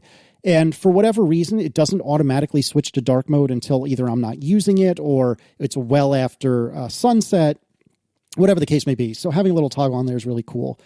And I also wrote a little shell script that will figure out how many members we have. And I put a little thing on the touch bar that'll show me right there how many ATP members we have, which right now is not that exciting because it's pretty much leveled off. But at first was super freaking cool. I have this little display on my touch bar that shows how many members we have. How awesome is that? And so I have this little like widget area on there. Do you want me to actually answer you how awesome that is? No, I think it's super awesome. You're reinventing iStat menus in the touch bar. I am. In so many ways, I really am. You should have like, oh God, I'm picturing you coding away on your fancy new laptop and accidentally brushing against the thing that changes into dark mode, like and having your whole screen change to dark, and then you brush it again, it changes back to light. Like, talk about, I mean, I know it's in theory non-destructive, but that is a severe change. That's my question for you, I guess. Do you find yourself accidentally brushing your fingers up against the touch bar, or has that not happened to you yet? Not that. It definitely has happened, but not that often. I can't recall a time I have grazed the dark mode toggle that I've set up. But one thing I have noticed, and I don't know if it's because I am hitting the Touch ID, which, by the way, I didn't even have this in the show notes, but oh man, Touch ID is nice. Like, just for one password, if nothing else, Touch ID is super nice. I use my Apple Watch is always on my wrist, so for unlock, it doesn't really get me that much, but for one password, it's great. But anyways, to answer your question, I feel like maybe because it's Touch ID, maybe it's something else, but I feel like I'm grazing the Siri button fairly often when I have the like little minuscule control strip or whatever it's called, where it's just 3 or 4 icons. It's the first thing everybody removes is that Siri button. Yep. Just FYI. You can do that? Yeah, you can customize. Yeah, you can customize all the built-in stuff too. Just yank that right off there. Oh, cool. I keep, I think, 3 or 4 things there. So I have in the upper right, I always have the show desktop thing, because that's F11 or whatever normally, and so like it puts it kind of near where it was. And then I have brightness, volume, and play pause, and that's it. Huh. And then I guess I let the system do the rest of it. I've tried Better Touch Tool. I ran it for a few days. I couldn't really get into it myself. It's not really my style of how to do things, and I just couldn't figure out a configuration that I liked. And it's a little fiddly for me. But everybody always writes in and suggests it, so I'm glad you found some use for it. I don't want to make this whole thing about how much I hate the touch bar, because we don't have time for that again. But the benefit I find to it is almost none. The one thing I actually like about it is the autofill suggestions on filling out web forms. That is the only thing about it that is an improvement for my life. Because otherwise, like, it turns out all that stuff you mentioned at the beginning of this, like, it turns out you adjust brightness and volume a lot. Yeah, everybody does. On a laptop, those are very, very commonly done things. And with the touch bar, what used to be one key press is now at least one tap, because you have to tap to like open up the volume thing, and then you have to slide it over. And even if you do the thing where you tap and hold and just move your finger, yep. You're still doing at least one tap. And it's worse because you have to look a little bit more closely to see if you're actually hitting it. And if you're watching a video, the touch bar will have probably gone to sleep since the last time you touched it. So first you have to tap it to wake it up. Then you have to actually adjust the thing. And so it makes this very common thing have more friction than it had before, sometimes significantly more. And then what's even better is quite often, I don't know if you've been using it long enough to run into this yet, quite often the touch bar will just freeze. And you'll have to like run some command to like reboot the touch bar to make it work again. And it's had this problem ever since the touch bar started almost 5 years ago, or almost 4 years ago. It's just buggy. So like in addition to being questionably designed and of extremely controversial utility, it's also just been really buggy its entire existence. And it seems like Apple is not working on it at all. Like, it has gotten no love, no changes, no updates, and apparently no bug fixes for its entire life. And yet, someone loves it so much, whose opinion matters so much, I think it's Phil, that it's on every single Pro laptop, and you cannot remove it. Someone really important loves this thing and refuses to offer an option without it, but not enough to actually make it good, right? Like, or to fix its basic bugs. So it just drives me nuts. Everything about it drives me nuts. But anyway, you can keep going with the positive parts of this review if the touch bar is actually one of those things. Well, and John, you never really interact with the touch bar because you're always on an external keyboard. Is that right? Even with your work computer? No, I use the keyboard a lot now because I got tired of switching back and forth, so I just used it, especially since now I'm like kind of wandering around the house to escape my kids and their Zoom meetings for school, at least, right? So a lot of times it's good that I'm on a laptop for work, so I'll go someplace else and actually work on the laptop as a laptop. But I've long since given up on the touch bar. I used it for more than a year to try to did all the tweaking, remove the buttons, customize it. I just never ended up using it. I don't accidentally hit it that much anymore. I think I probably accidentally hit the area where Siri was, because I was accidentally activating Siri all the time. And once I removed that wasn't a problem. But I have it set to be pretend you're a bunch of keys mode. So it just shows F1, F2. Like that's permanently. Okay. It doesn't even change per app anymore. Because I was getting distracted by it changing. It would change, I said Xcode, it changes to custom things in Safari, it shows the thumbnails, and I didn't even need that visual noise in my life. So now it literally is a worse version of buttons for me. Yeah, I'm not trying to convince either of you that you're wrong or anything, but my initial impression is, hey, that's a neat thing, and I like it so far. If there is one of us who would like it, it's you. Yeah, that's true. I mean, well, I'm not convinced I will like it again, or I will continue to like it in like a month or two. But sitting here now, it's novel and interesting and neat. So cool, I guess. But in general, the laptop is really great. Hey, did you know what, guys? I have a actually breaking piece of news. Having more than one port on a laptop is really inconvenient. Who knew? Who knew that would be so convenient? Why didn't you guys tell me about this a long time ago? Because it's so convenient. Turns out indeed. Ah, God, it was so delightful having or not having to get a dongle out just to plug in two things at once. And that actually brings me to one of the things I've been plugging in fairly often is an Ethernet adapter, because one of the few things that I wish was still on these computers, I could live without the SD card, whatever. I don't even necessarily need a old USB port. Like, I'd probably prefer it, but I don't need it. But you know what I really wish was in these darn computers was an Ethernet jack. Oh, I know it would make them way too big and too it would be bad in so many ways. But I would totally take an Ethernet jack. I would even take one of those heinous pop-out ones we were talking about last week. The X-Jack? Yeah. I would take one of those, man. I absolutely would. But anyway, I've been plugging in these dongles, and the particular USB-C Ethernet dongle I had that I've had since the Adorable was new, for whatever reason, and maybe this is something I missed, but it has been extremely flaky, and it seemed that it was particularly perturbed about being placed. How many alliterations can I get in here? It was particularly perturbed about being placed on the, not the port side. Darn it. I almost had another one on the right-hand side of the computer. And I don't know, aren't there like some weird differences about the left and right side ports or something like that? Or is that only about power delivery? There have been certain models where I believe the right side ports didn't have as much data transfer bandwidth on their Thunderbolt controller as the other side ports, just because like the CPU only had a certain amount of bandwidth or a certain amount of PCIe lanes or something like that. It was, I believe, limited always only to the 13-inch 4-port models. Yeah, and I don't know if that's true of the current generation or not. Regardless, it wouldn't matter for the purposes of like your Ethernet port. Like it would matter if you're like hooking up big monitors and stuff, or like massive RAID arrays that actually max out that bandwidth. Sure. And so I have a new USB-C Ethernet adapter coming because I suspect this one is just a piece of garbage. But yeah, having multiple ports, really, really cool. I really enjoy that. Who knew? We are sponsored this week by Fully. Everything you need to find your work flow. Fully makes really great office furniture. Their workplace furniture is designed for health, flow, and balance. During these, kind of uncertain times, Fully is helping people and businesses across the US, Canada, and Europe make the transition to working from home with their modern, environmentally friendly, and ethically manufactured office furniture. Fully is also still working hard to continue to ship free, direct, and next day. I gotta say, when you're looking for office furniture right now, that's not easy to find. Usually you're dealing with weeks-long lead times at best, and Fully is still shipping free, direct, and next day. So instead of feeling chained to your kitchen table or whatever makeshift workstation you set up, Fully can help create a space that helps you find your flow. Their chairs encourage healthy sitting in both posture and variability. And Fully's products help to incorporate movement into your days in order to keep blood flowing and your mind engaged. Whether you're shopping for just yourself or your entire team, Fully is here for you.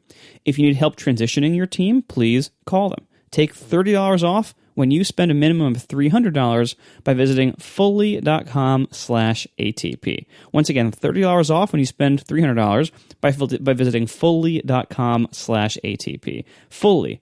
Everything you need to find your work flow. I got to thinking both before it arrived and after it arrived, like, am I going to want to return this in a week after we know potentially what's going to be happening with an ARM CPU and new fancy laptops? And I think I stand by what I said last week, which is I can see myself folding when it comes to like some sweet new industrial design, or even just a black spray painted black color, because God, I wanted that black polycarbonate MacBook so badly. But short of that, I don't think I want to be on the bleeding edge of an ARM transition. Sitting here now, I don't have any Mac apps. I have no plans for Mac apps, and I don't think I want to go through all the pain of having all of my software stop working, which is what you guys were talking about earlier. Like, I don't know, and we don't necessarily need to get into it, but say stupid stuff like FFmpeg and YouTube DL and other like shell stuff that I use really often. Do those have installations for ARM? Will somebody put those together? I mean, I don't have any interest in building this from source, although I know I could. Like, how is that stuff going to work? And you two can treat that as rhetorical or not, but I don't think I want to be on the bleeding edge of having my entire tool chain not work. And so even if there is some sweet and sexy new MacBook announced next week, even if it has some sweet new industrial design, sitting here today, ignorance is bliss, I don't think I would want to. Oh yeah. That pun you just went happened. I went there. Oh, I'm going to get so much email. Anyway, I don't think I want a new ARM laptop right now. In 2 or 3 years, oh yes, I do. But sitting here now, I don't think so. Am I crazy to think that, or does that make sense? Well, we went through one transition one CPU transition when the Mac had a bunch of, command line utilities, right? So the PowerPC to Intel happened in the Mac OS X era. And so we know how this shakes out. What happened when, you have PowerPC Macs and you had whatever FFmpeg or, wget or whatever the hell you were using from the command line. And then the Intel Macs came out And yeah, the people who maintain those projects tweak the make files so that they built on x86 Macs. I mean, you may say, oh, well, they were just going to x86 and that's easy. All those things are already built in x86. But like, it's not the same. With different compilers, different operating system, you can't just use the Linux make file on a Mac. Anyone who's tried to compile something from source knows that. Unless the program is very simple, there are obviously tweaks you have to make. I don't think I've ever gotten one to work. Yeah, there are obviously tweaks you have to make. But yeah, I feel like this gets into a whole other issue that we may touch on in a little bit. But like, the people who maintain these projects, whether it was YouTube DL or FFmpeg or whatever, at the time of the Intel transition and probably now, it's not unreasonable to think some of those developers who work on those projects might be using Macs themselves, and so are therefore highly motivated and in a position to know how to, make it so that they build on the ARM Macs. And obviously, the more obscure the command line utility you're using, the less likely it is that someone will actually update the make files for it. But eventually, all software that is in active use and being developed will get ported. That's my hope, unless something really terrible happens related to this, which I think is the topic that I just moved up in the notes because I want to touch on it now, because I won't have a chance to talk about this once WWDC goes and we know all the answers.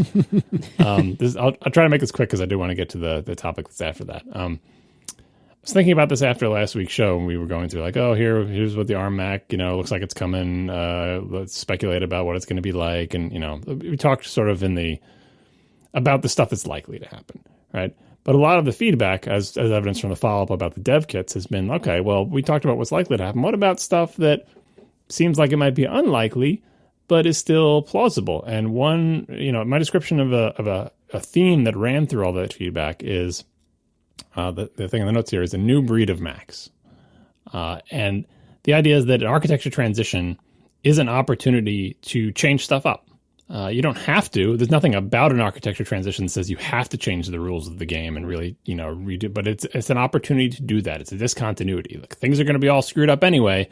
So if there's something you want to do it now, because when everything's up in the air, it's the perfect place to do it. Like, get all the pain out of the way at once. A lot of the pain they've gotten out of the way already, just from like getting off of 64-bit, so they don't have to have 32-bit ARM CPUs. Like, deprecating all the APIs, getting rid of Carbon. Like, lots of stuff has happened leading up to this. But transition to ARM gives Apple the opportunity to really rethink everything about this product line, all the way up to and including. No one suggested this, but I thought of it. And again, the least likely thing is you don't need, this new line of ARM-based computers that run a Mac OS, like, they don't even need to be Macs. They could run an operating system that's not called Mac, just like they made iPad OS. Like, wow, brand new operating system. We all know it's the iOS that you're running before. You just gave it a new name. What if Apple just says the Mac has run its course? There's no more Mac, and now we have a new brand name for these computers that are basically, running Mac OS. But we're going to give that operating system a new name because the one that runs on ARM is not Mac OS, it's whatever OS, and these are new whatever computers. Like, rebrand, right? And change all the rules about what it is. Now, I don't think this is going to happen. The Mac has a huge amount of value in it or whatever, but like, that's at one end of the spectrum if you view this as a spectrum. The other end of the spectrum is what we talked about last show. It's like, oh, there'll be Macs, but they have ARM CPUs and, like a normal transition. Between those two endpoints, though, there's lots of interesting things that can happen, and I was just musing about them. One of them is you hear a lot of people talk about, oh, will I not be able to run non-sandbox applications anymore? Will everything need to be notarized? Will I only be able to install apps from the Mac App Store unless I go into a developer mode? All the stuff that we talked about in terms of security and running signed software, and all the way down to, will I be able to build FFmpeg and just run it? Oh, because it's not signed or whatever. Will I not be able to download arbitrary applications without doing stuff like disabling system integrity, whatever the equivalent of that may be, like disabling security features? Is this the time that Apple can really lock down the Mac, right? Again, nothing about the ARM transition says that has to be the case, but we know Apple has wanted to and has been working towards making the Mac more secure as iPads and iPhones or whatever. This transition is an opportunity for them to change the rules of what constitutes a Mac, to change all those rules about, what software can be installed. So I don't think any of that is likely, because again, what the hell's the point of the Mac if you're just going to make it into an iPad running a weird OS, right? But I'm on the lookout for things like that happening now. And even though obviously, getting rid of the Mac and calling it something else is ridiculous, I'm not putting it past Apple to give this new line of ARM-based Macs some kind of prefix or suffix or other kind of branding that distinguishes them from the Macs that came before it. Again, I don't think it's likely. We talked about the likely stuff last show. Like this is my last chance to say, here's all the weird stuff that could happen, probably won't, but could happen. I don't know what the hell they would call it. I don't know what the prefix or suffix could be, but it is an opportunity to distinguish, again, especially if you're changing the rules, to distinguish this new line of ARM-based Macs from the previous ones. If you're changing the rules about what software can be loaded and sandboxing and third-party software and they're more locked down or whatever, and you have a boatload of good news to share, like, hey, the batteries last a long time and these are super fast or whatever, you can tack on a bunch of maybe not so appealing things in that same package and brand it as, whatever. I'm not even going to speculate what a name might be, but those are all things that are up in the air. And this goes back to what I was saying before, which is like, just because what they did one thing from 68K to PowerPC and a similar thing from PowerPC to Intel doesn't mean that they have to do the exact same playbook for this transition. That was a long time ago. The 68K one, even longer ago.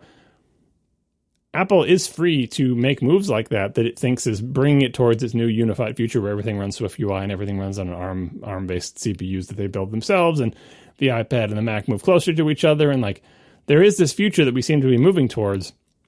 And this architecture change, if it actually happens, is a point where Apple can make all sorts of changes. And the thing is, even though most of the stuff I've laid out here is like, oh, they're probably not going to do that stuff, right?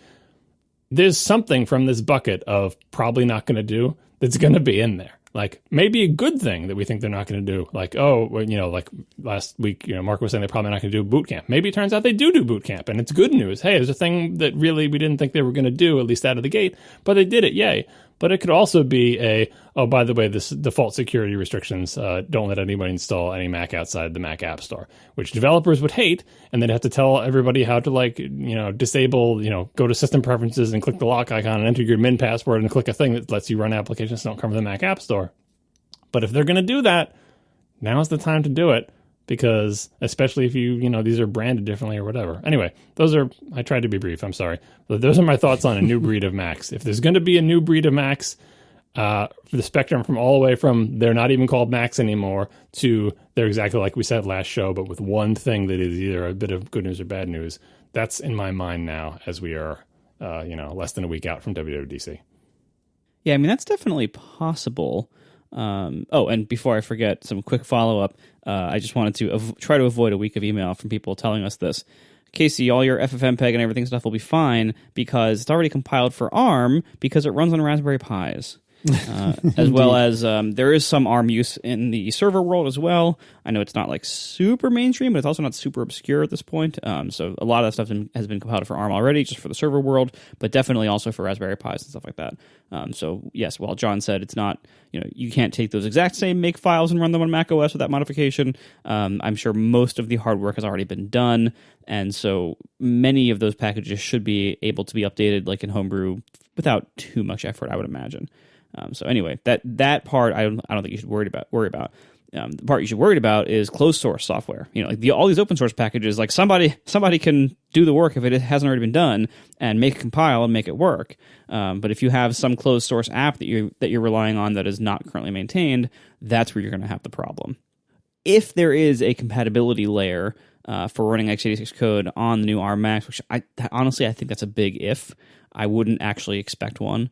Because I think it will be too slow and too crappy. So if there is a compatibility layer, I would expect it to only be around for a couple of years. It's not going to be in the OS forever, the same way Rosetta wasn't in the OS forever.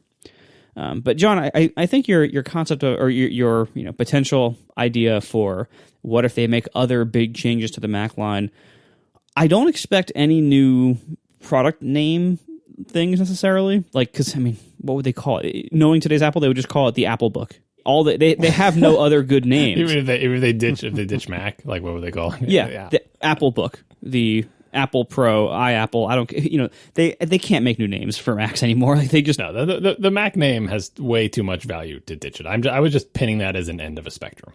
Yeah, but so I wouldn't expect a new name because I think giving the ARM products a unique name or suffix or prefix or anything, I think that would only make sense if they were intended to only ever be part of the product line rather than replacing the entire product line.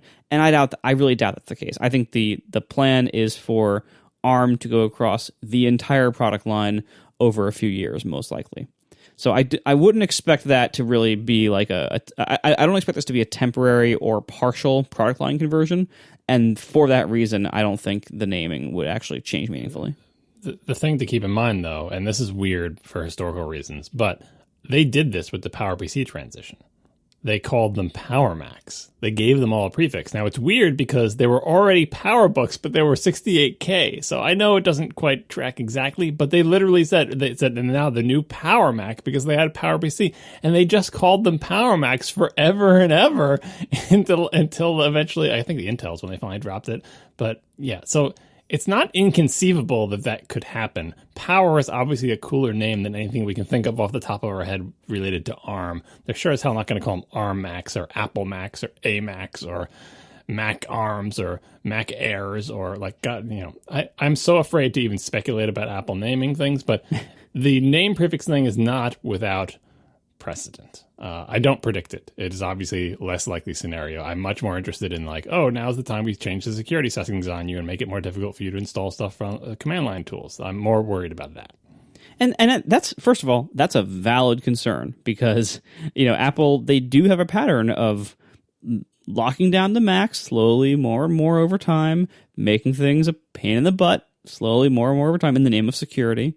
And certainly I do think the ARM transition will totally remove and drop any software API that is currently deprecated. So things like OpenGL, I don't think OpenGL will run on ARM ever. I think that's just gone. So any software that uses it, it's been deprecated for a couple of years now, I think. I seriously doubt that'll make it over. It's like, again, Boot Camp I think is gone. I think anything related to x86, I would predict is not supported at all. So we are going to have some losses there. But as for bitter pills to swallow with the rest of the OS, any kind of new restrictions on our software abilities or our hardware peripherals, I don't think it's going to be. I don't think there's going to be any massive changes to what most people ever need to do, including developers. Because the reality is that they sell a lot of Macs to developers. So I don't think they would ever have things like making it so you can't compile your own version of FFmpeg or anything. Like, it might continue to be an increased pain in the butt, but they're already on that track anyway. Like, I don't think it would be anything more of a pain in the butt than what we already have to deal with Catalina and its various BS. So I think they want to make this transition as kind of transparent and smooth as possible, because what they don't want is to ruin the Mac. They're trying to make the Mac better, presumably. I think they've shown a pretty good track record of that over the last couple of years now.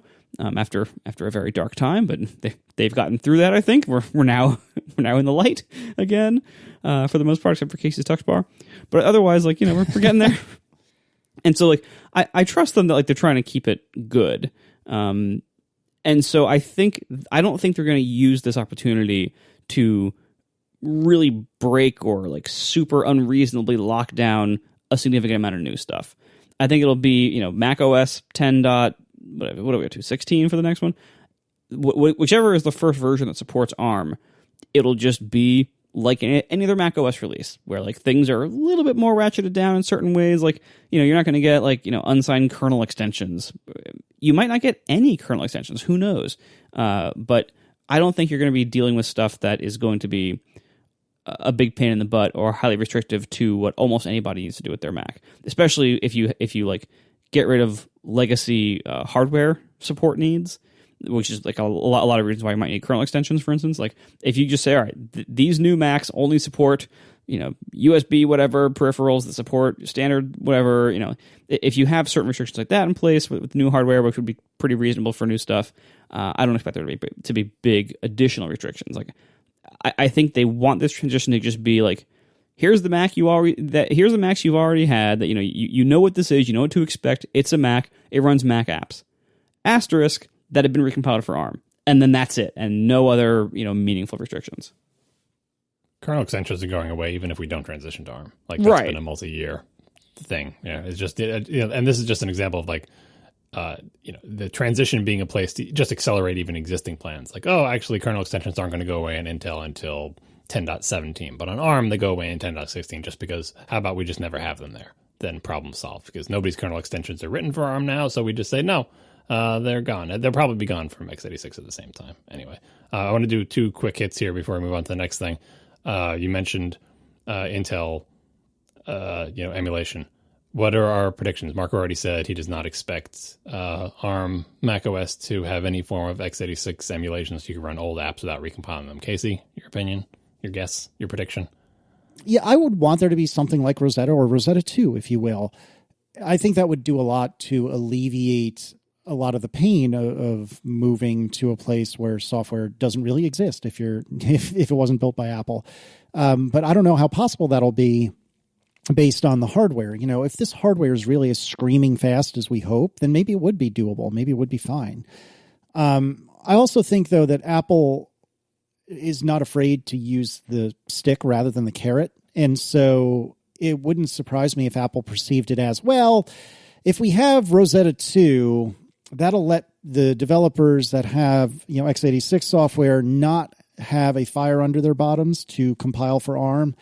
And we really want them compiling for ARM, so screw it. Let's just not offer it at all. And if they really need this software, they'll virtualize with VMware or what's the Parallels or whatever the case may be, and do a Mac OS, an x86 Mac OS installation on top of that, and that'll be good enough for them.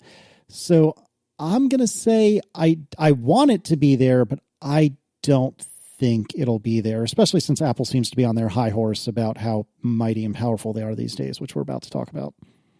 Keep in mind, anything we were talking earlier about, as when John was talking about options for a dev kit and there being a software only one, and you very quickly corrected yourself and you said simulator to emulator, because the simulators for iOS apps are able to be really fast because you're running native code. The whole point of this transition would be it would have to emulate ARM, like on the Intel, and same thing in reverse now. If to run Intel software on ARM, you can't just do full speed simulation or what hypervisors do with virtual machines and stuff, where you are able to run full native speed and native code.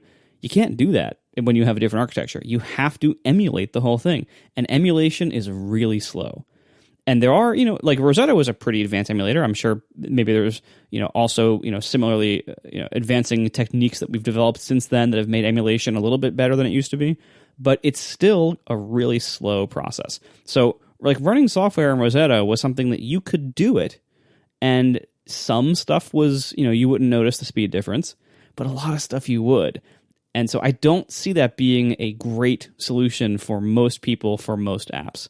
And that's why I don't think Apple's going to ship it at all.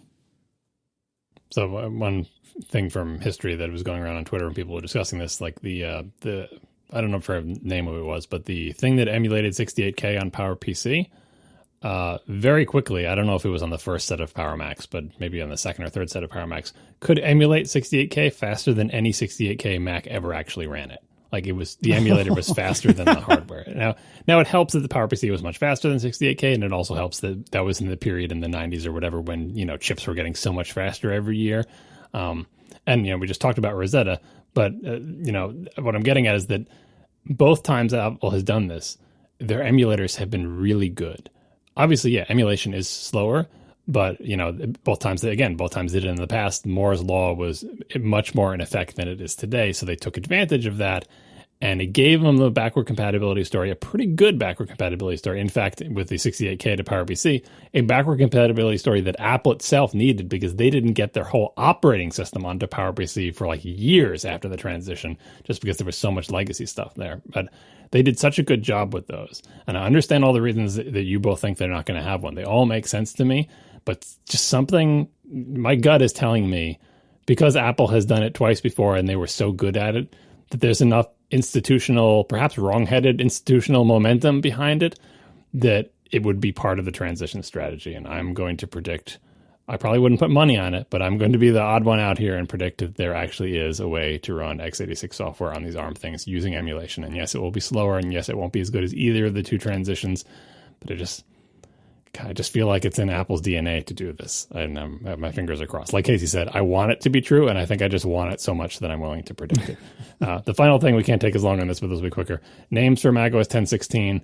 There's a story that we'll put in the show notes where someone's going through like things that Apple has trademarked, trying to pull the names out of it. Catalina came out of these trademarks. The remaining ones that are still trademarked are Mammoth, Monterey, or Skyline, and of course it could be something entirely new. Of Mammoth, Monterey, Skyline, and other of your choice, what would you predict is the 1016 name? If the ARM transition is happening, it has to be Mammoth, right? Because it's the marketing just plays itself. Because mammoths have arms?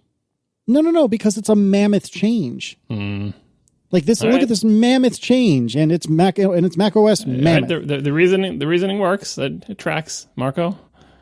So keep with the disclaimer that I don't know anything about these actual places in California. Yeah, same thing. Yeah, none of us know. This is all just blind. You can pick a name of your choice. It's probably a city in California, or maybe they'll just break the naming scheme and call it something totally different.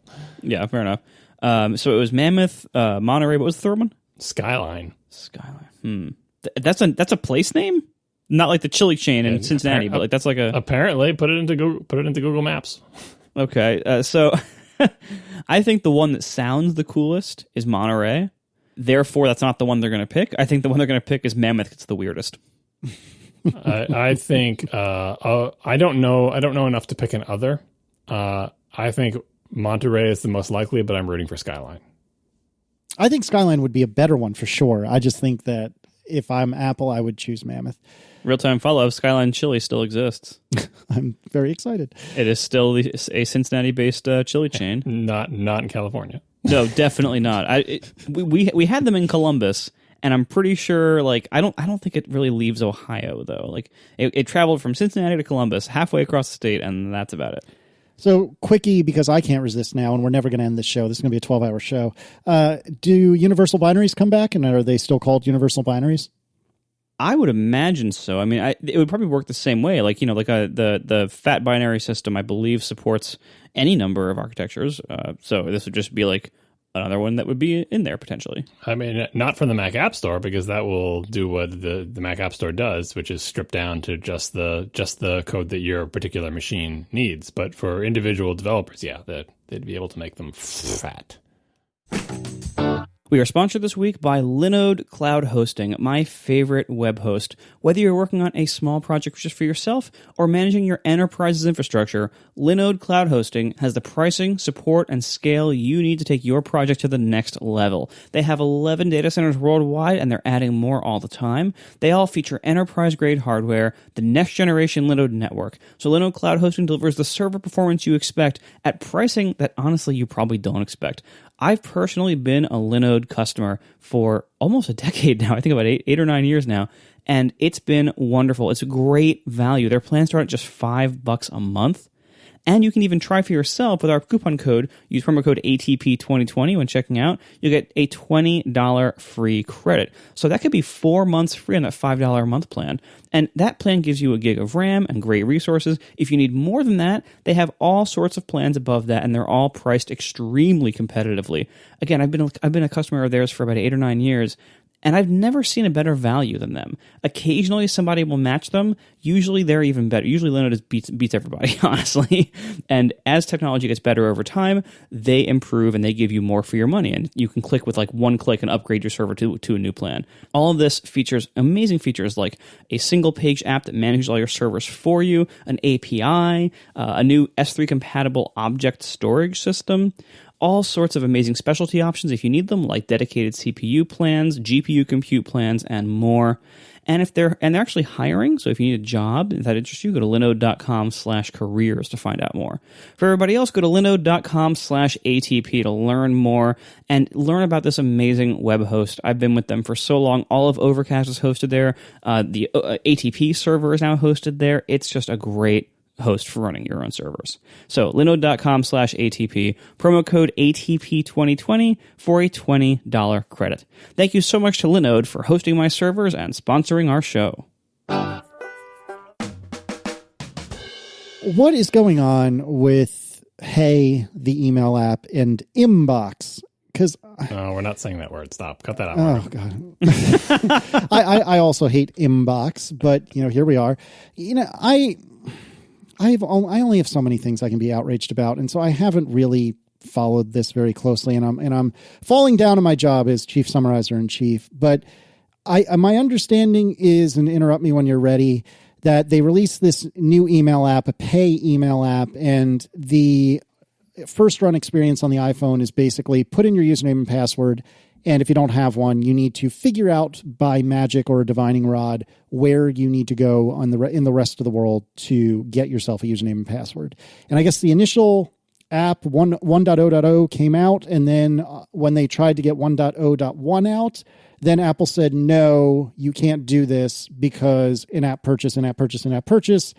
And then there's been a big brouhaha ever since, mostly because David Heinemeier Hansson is a very well-known developer and CEO or CTO or whatever on the internet, and it's from Basecamp and what is it, 37 Signals? Is that right? Was that the old name? It was formerly 37 Signals. They made a product called Basecamp, and it became like the main thing they did, and then I think eventually became the only thing they did, and so they renamed the company to Basecamp. Right.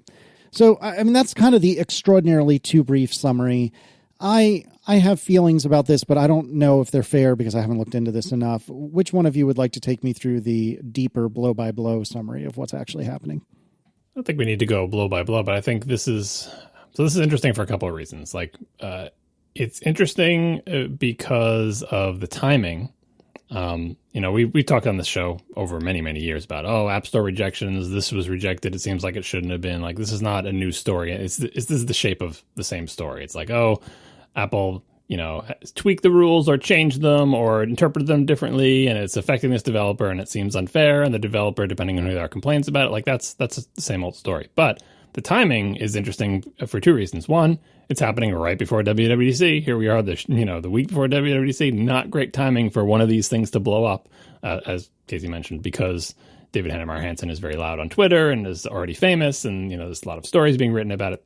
Apple doesn't love that. Apple hates this. Apple does not want this to be a story anywhere, regardless of what the actual specifics of the issue. Apple hates it when there are stories like this. That's why the thing you say, don't run to the press. Like, they have to hate this. And second is that Apple is in the process of, in various legal battles and potentially even in the United States, Apple antitrust,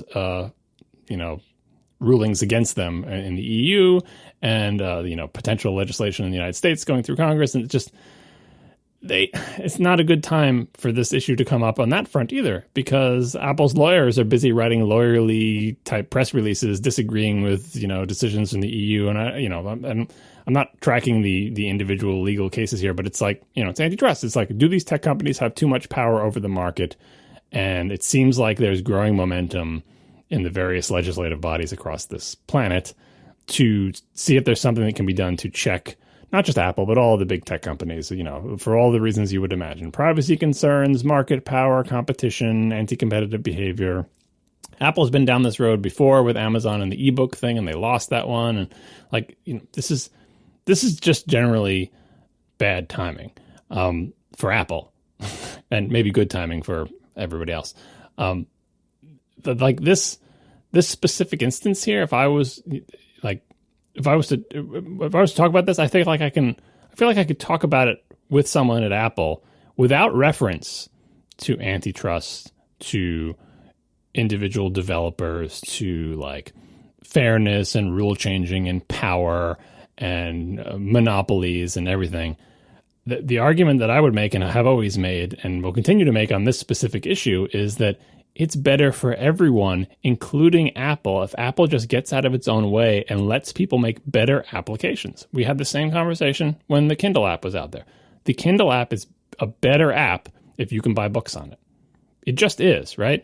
And Apple doing everything in its power to make that not happen. Oh, you can't even mention that you can go buy the things on Amazon.com. This is all old news. Like, I'm sure these rules have changed since then. But like that whole thing of like, make it so the app doesn't say anything about where you can sign up for Netflix. So like, people will just have to know that, because it wouldn't be better in the app if you could sign up for Netflix right there in the app. And Apple would say, you can do that. Just give us 30%. And it's like, Apple, like, we know that's not going to happen, right? No one wants to give you, Netflix does not want to give you 30% of their income or 30% of the signups that are through the app. Like they used to do that and they don't anymore. And, there's a lot of money that went away. Same thing with Amazon. Amazon literally can't give you 30% of every ebook sale because there's not that much money to wring from that stone.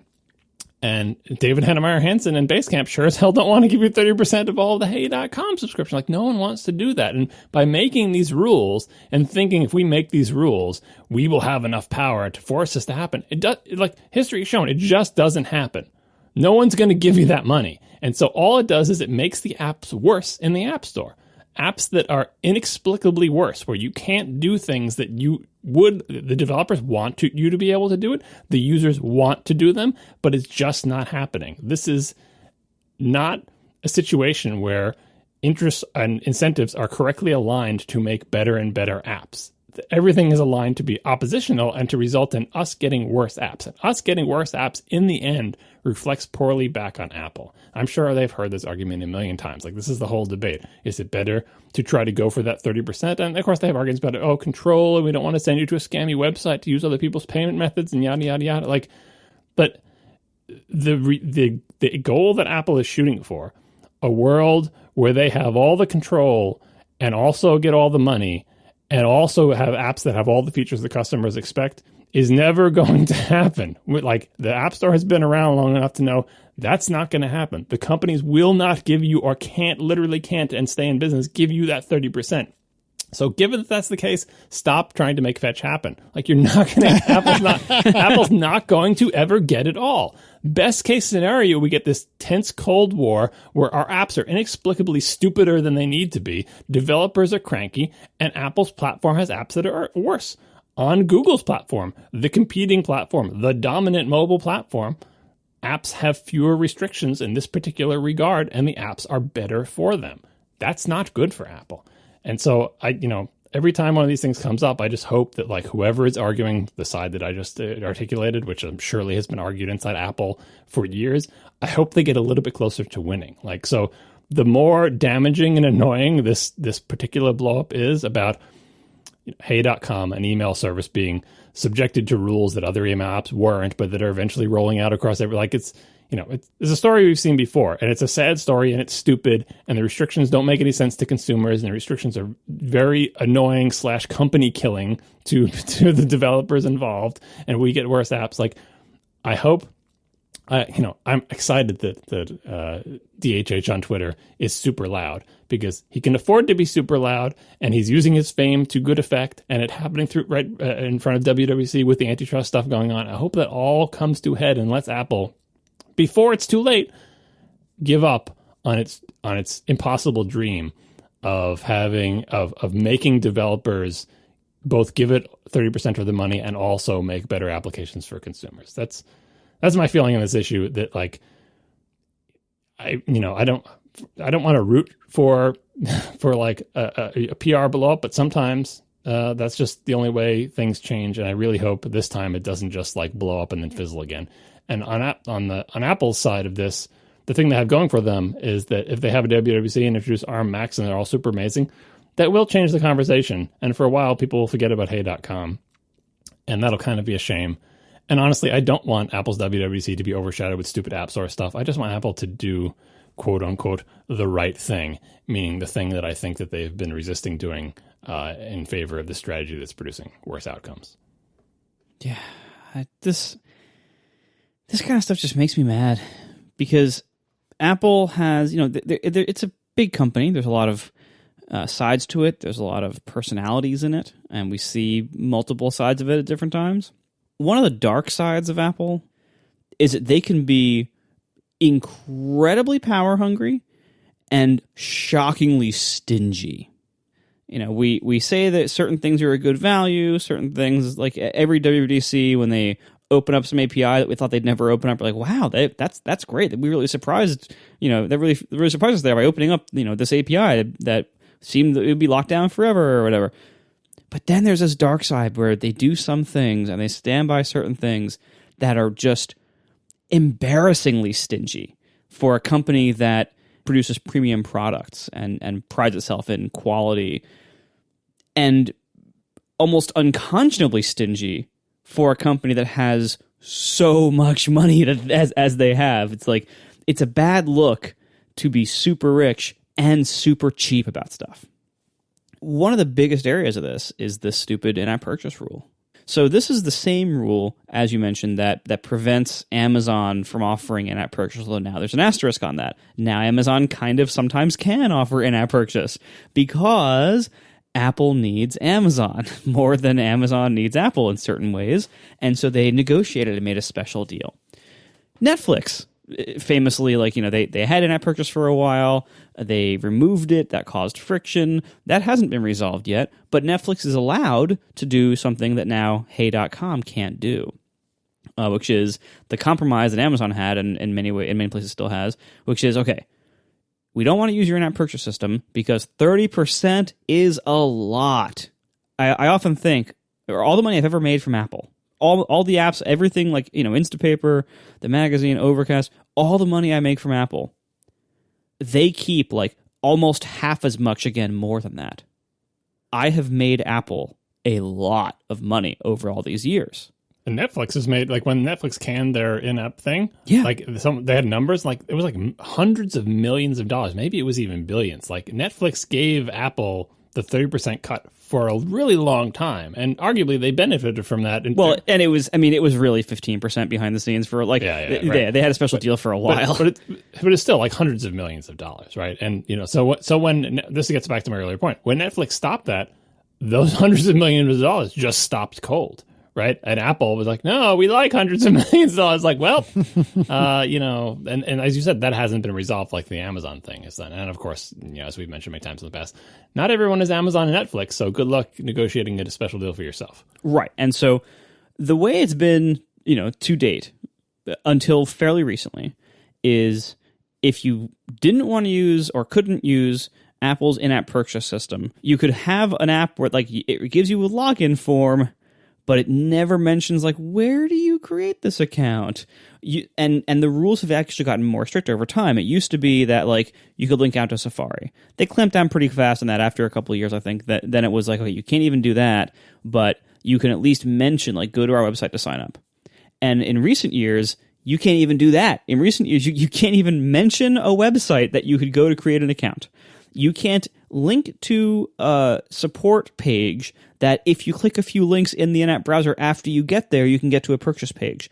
They have gotten remarkably strict about, like, okay, if there's any way to get from your app to a purchase page, even if it's like 17 levels deep after they've already jumped out of your app into a web view, that still counts, and they prohibit that. Well, apparently, in the last few months, this has gotten even more restrictive to now certain types of apps, and how they're defining this seems vague. The statement they gave to some news outlet basically said, like, consumer versus business is the distinction, but that's stupid. As I think John Gruber wrote, like, there is no difference between consumer. Like, that's not an enforceable distinction, and it's just clear BS from Apple.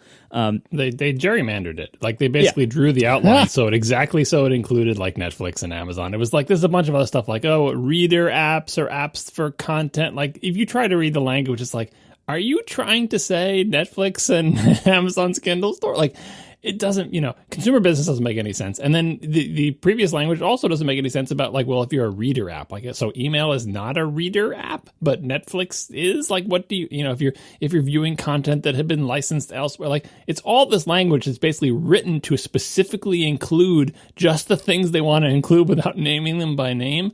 But yeah, like the rules changed apparently, you know, several months ago to say that even if you follow all those rules that Marco outlined, also, if your app isn't one of these apps that we want to be like this, you can't do it. Right. So no matter what, and they've decided that Hey is one of these apps. That basically, yeah, gerrymandering is such a good analogy here, because, like, it's ostensibly supposed to be this, like, codified system with, like, fair rules, but in reality, it's not at all fair, and it's all political, and it's all to achieve this basically this sinister goal. This is pure, blatant, shameless greed. This is Apple being a huge dick. And look, I'm a huge Apple fan. We all are. We happily celebrate when they do great things. And for the next few weeks, we're probably going to be celebrating the great things that they're about to announce to us. But this situation with this rule And the way they've treated this rule over time is Apple being a huge dick all the time. And it seems like their incredible dickitude is increasing over time, with in particular about this rule. All I can speculate is that they must make a ridiculous amount of money from particularly this rule. Because, as you mentioned, like this rule, this one thing about totally prohibiting any other outside payment system in many types of apps from being at all mentioned or even now at all existing in certain types of apps, even when it's totally reasonable to have a separation like that, like in this case, I think it's totally reasonable. This one rule and the way they operate this one rule is responsible for such a massive amount of not only negative sentiment, but of antitrust action and antitrust probes and anti-competitiveness actions by governments. Like, they are totally warranted. I mean, the response Apple posted, what was it, yesterday? To the European Commission probe thing, whatever that was. Yeah. The response they posted and the big puff piece they posted about all the money that they enable in the economy from the App Store, that was such a massive pile of bullshit from so many different angles. It's a terrible look for Apple. It makes them look like dicks leading into what they hope to be a, rah, look at us, everyone's great, we love you, developers conference in a week. They lead with that pile of crap? It read like a lawyer wrote it. Didn't it read like a lawyer wrote it and not a PR person? Because you know when there's like a legal case in the courts, whatever it's about, and like whatever the outcome is, like there's a verdict or something, and there's statements from the lawyers. Lawyers always say like the most lopsided, one-sided, like do not acknowledge the other side has any good points whatsoever, whether they're on the winning side or the losing side. But especially if they're on the losing side, it's like we disagree with this judgment. That's what they were saying. We disagree with this judgment, and we think Apple is the best company in the world, and developers love it, and everybody's great, and like. It is not like a PR thing that tries to be like balanced and have the desired effect. It's like a lawyer wrote it and said, there is no other side but our side. Apple is right, and that is all there is to it. And that's why if you read it as a regular developer, like, are you kidding me, Apple? Hardworking, what is it, like determined developers? It's a level playing field. It's like none of these words are true. Like, it's like every word of this is wrong. Yeah, it's very bad. But it read exactly like you would see a lawyer ever say after a legal case. So I feel like that's, not that it's excusable, but it didn't surprise me. And like when there is a legal case and you come out on the losing side, your lawyer puts out a statement like that. And the fact that we read it as developers is like, you're not supposed to look at that. That's for like politicians and lawyers. So yeah, it's a terrible look. Like, do they not know or do they not care how bad this? Like, it's so just blatantly disrespectful of our intellect. Honestly, it's the kind of thing you'd expect our president to put out if he was slightly more articulate. Oh, let's not go too far. He doesn't understand these words. Yeah, that's true. But like, it's so like stingy and double talky and just distorting. It's almost like trying to gaslight the public into thinking that we're not being screwed as much as we are by Apple's rule here. And it's awful. And for a company that prides themselves on the principles they claim to pride themselves on, to then also be acting like this is just this crazy double talk that is not a good look at all. Their strategy for doing these changes, it's not a new strategy, but like their strategy like it reveals like what it makes it clear what they understand about it. So the strategy whenever they have a rule change like this, like, oh, well, we've decided now that actually these certain kind of apps are allowed to let you sign up elsewhere and these other ones aren't, right? Whatever the decision is. Like the strategy they use seems to make sense if you're like, oh, they're trying to be gentle to developers, right? Like what they do is they make a change in this policy and maybe they update the wording or whatever, but they don't immediately like ban every app, right? They wait for you to have to update your app, right? So that spreads out sort of the outrage, right? Because they make the new ruling and like if they just suddenly banned every app that like, oh, we've decided actually email apps can't do this, and they ban like every email app that does this, and we'll put a link in the show notes to DHH's Twitter thread where he says, look at these 5 email apps. They all do exactly the same thing as us. How come they're not banned, right? That's not a thing that Apple does. They don't say, okay, we've changed the ruling. All these email apps are banned. We're pulling them from the store. What they do is wait for one of those email apps to do an update. And then they say, yeah, about that. Actually, there are new rules. You're no longer in compliance with blah, blah, blah. And then you have to go back and forth and deal with trying to get a human and, But they do that on a case-by-case basis with each individual thing, sort of demand-paged outrage, right? Like, as each one of those persons tries to update, that spreads out the story so there's not a critical mass of things. And you're like, well, isn't that better? Isn't that kinder than pulling all the email apps from the store? Wouldn't that be an incredibly hostile thing? Like, you're not even getting them any notice. You're pulling all the apps. Like, it's just terrible. It's better to spread out like that. But by spreading it out like that, it reveals what Apple clearly knows, which is this is an incredibly unpopular, potentially damaging rule change. Apple does not have the courage of its convictions to say, we think this rule is in the best interest of everybody, users, Apple, and developers. They know it's not in the best interest of developers. And I think they also should know by now it's not in the best interest of users, given how we know developers will react to it. And so they try to do it slowly and sneakily and just kind of like, oh, when you try to update, we'll remind you. And they probably think they're being kinder and gentler by doing that. And in some respects they are, but I think it reveals what they know to be true, that this is such an incredibly unpopular and potentially damaging change that they literally can't afford PR-wise to do it how they would do a good rule change. Say the rule change was, hey, guess what, we're not taking 30% anymore, we're taking 25%. You think they would demand page that out? No, they would announce it and it would apply to everyone instantly because it's good news. When you got bad news, don't really say anything and spread it out. And that's just like, it comes off as sneaky and shady, even though I think they think they're motivated internally by trying to be kind with that. And I see that angle, like there is an aspect of that, but if you find yourself having to do that, maybe rethink the rule change you're making. The App Store has always had this problem of the rules as written are pretty vague in a lot of ways. They leave a lot to like case-by-case interpretation, and they've always been enforced pretty inconsistently. I've heard stories about them like specifically wanting to make examples out of developers. That's one of the reasons why people like James Thompson, who have like, public apps, like he makes pCalc, and like he's been screwed over in weird ways so many times by App Review. I've heard that was actually intentional to like make an example out of popular developers so that they spread the word so Apple doesn't have to.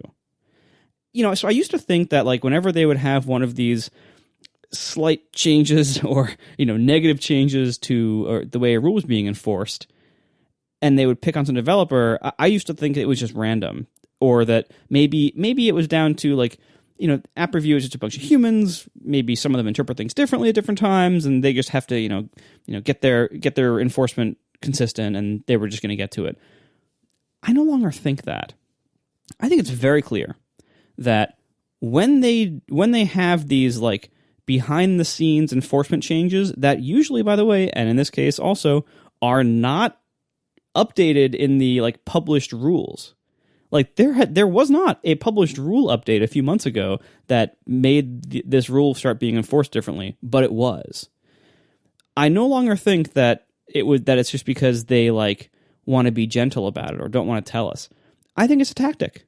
It's a tactic to really help like extort money out of people, because if you publish the rules the way they are, in all honesty, in direct, clear terms like this, then somebody like Basecamp releasing a new app would already know before they developed the app over months or years, they would already know we can't do this without supporting an app purchase. And that might affect whether they choose to make it, how they choose to price it, etc. I think the rule change that forbids this type of thing actually did happen many months ago. The problem is that Basecamp, logically, was not just reading the letter of the rules, but saying, how does the App Store actually work? And in practice, the way the App Store actually works is there are existing email apps that do this. There's lots of apps that do this. Right. So regardless of whether or not the rule, I think the rule change back in whenever it was like, if you read it closely, say, are we a reader app?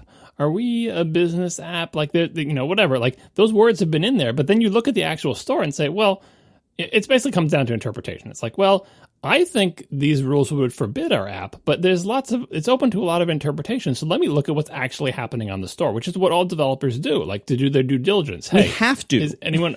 We have to do that because Apple never fully documents their rules. But what I'm saying is, I don't think Apple needs to change the text to comply with this rule, because the text that is in there fits with the gerrymander that they are doing. It's just, but the thing is, because they slow roll it, because they don't automatically enforce it at once, if you look around and say, well, what's actually happening on the App Store?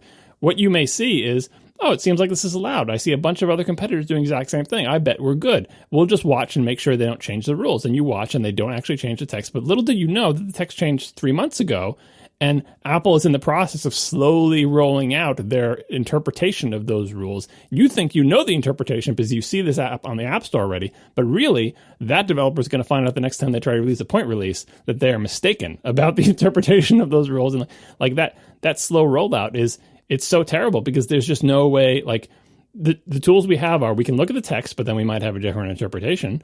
And we can look what's happening in the App Store, but then what's happening in the App Store is a trailing indicator of what's actually going on because of the way Apple rolls out these type of policy changes.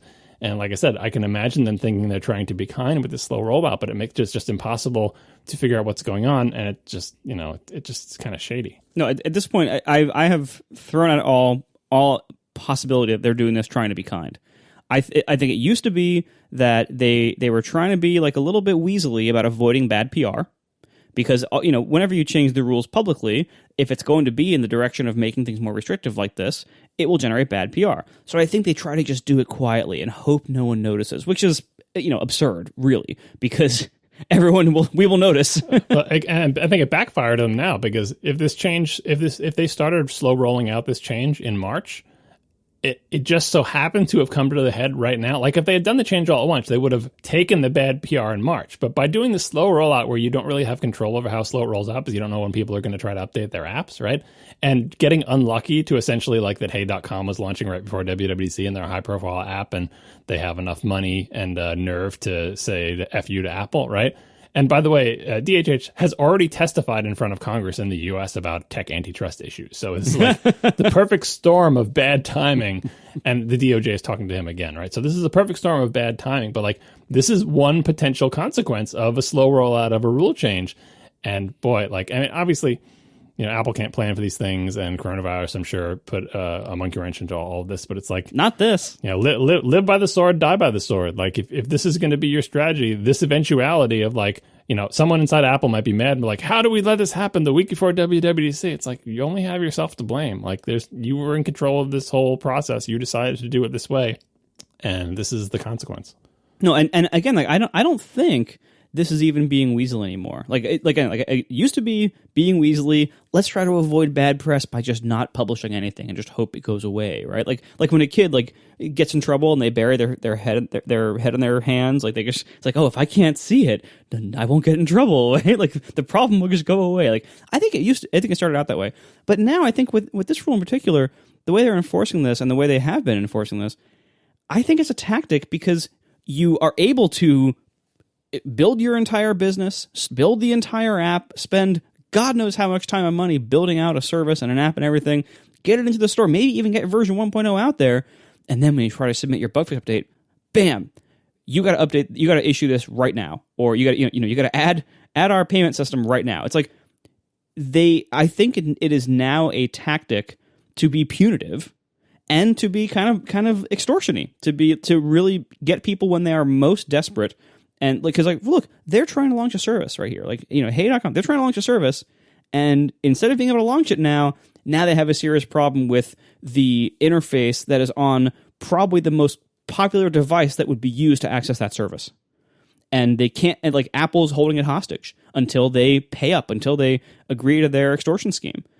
There is no charitable way to look at this. Well, you've chosen the least charitable way, that they intentionally let 1.0 through to get their app launched and then took the 1.0. I'm not willing to go that far and think that was intentional strategy. That's not quite what I'm saying. What I'm saying is that their strategy of not publishing these rules, not having conversations ahead of time. If that's the thing people could do. Yeah, not having conversations ahead of time, not publishing the rules. Their entire, what Apple always has told developers when it came to questions about whether app review would approve something, it's like submit the answer has always been just build the whole thing and submit it and we'll let you know later, right? Which is that's not really anything, right? So I honestly think that the way they've been doing things, where they let people build entire services, build entire apps, spend years, possibly millions of dollars maybe, building out services, and then only to have app review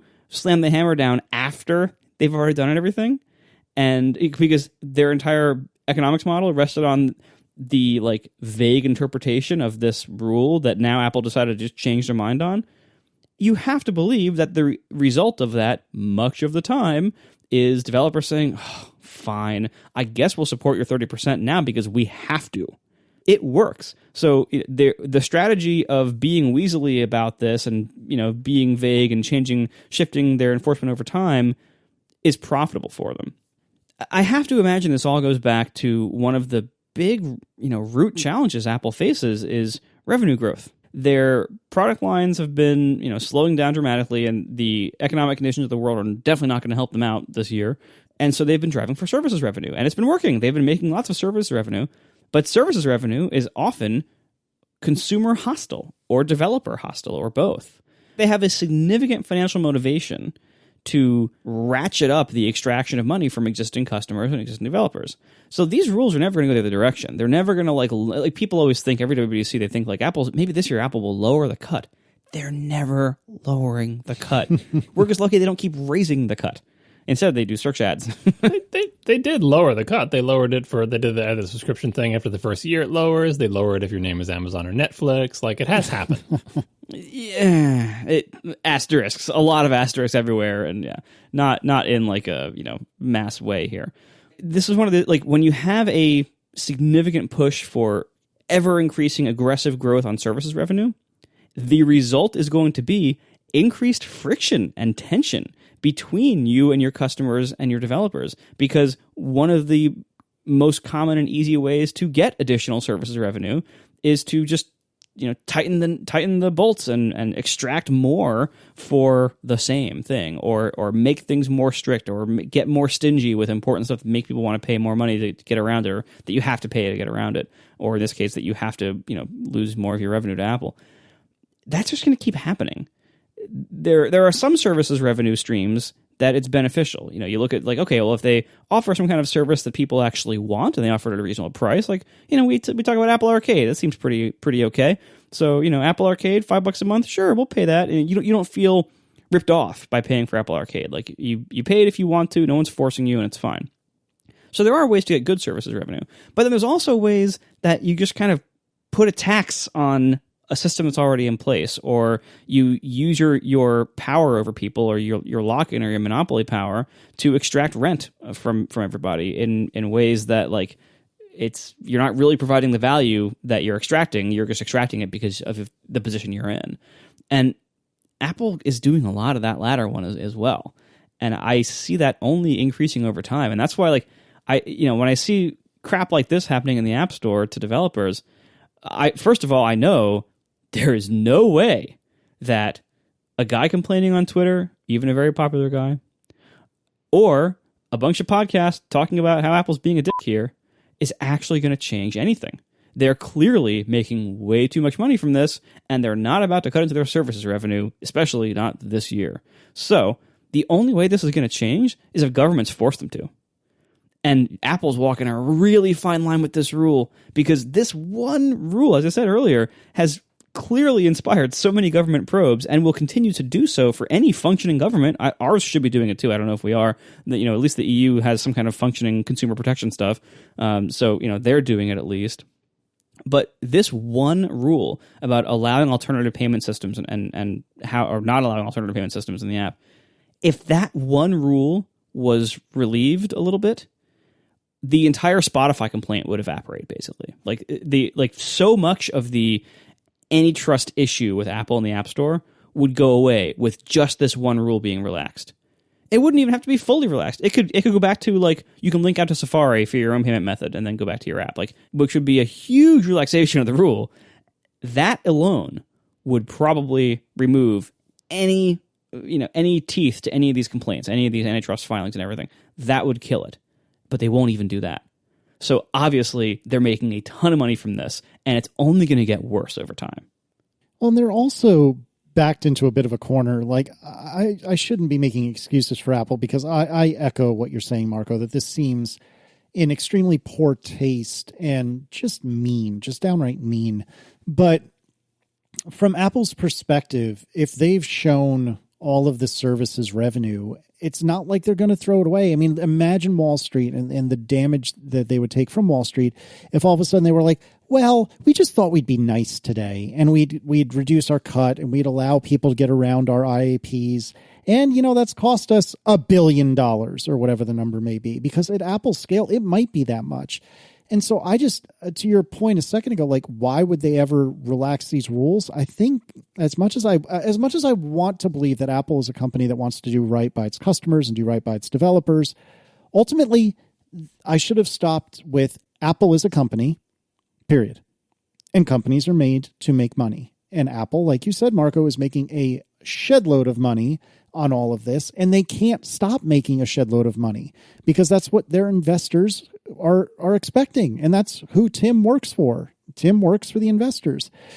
I don't know. I come back to something that I feel like I always heard from Gruber, and maybe it wasn't him, but that's where I always heard it, which was that, and I might even butcher it, but Apple cares about Apple first, its users second, and developers third. And this is one of those cases where we haven't gotten past step one, that Apple cares about Apple, and there's little room in Apple's heart for anyone but Apple. And that's really unfortunate because, as you guys had said way early on, these decisions that Apple have made, to my eyes, inarguably make these apps worse. They absolutely do. And this was covered earlier, but I can't emphasize it enough.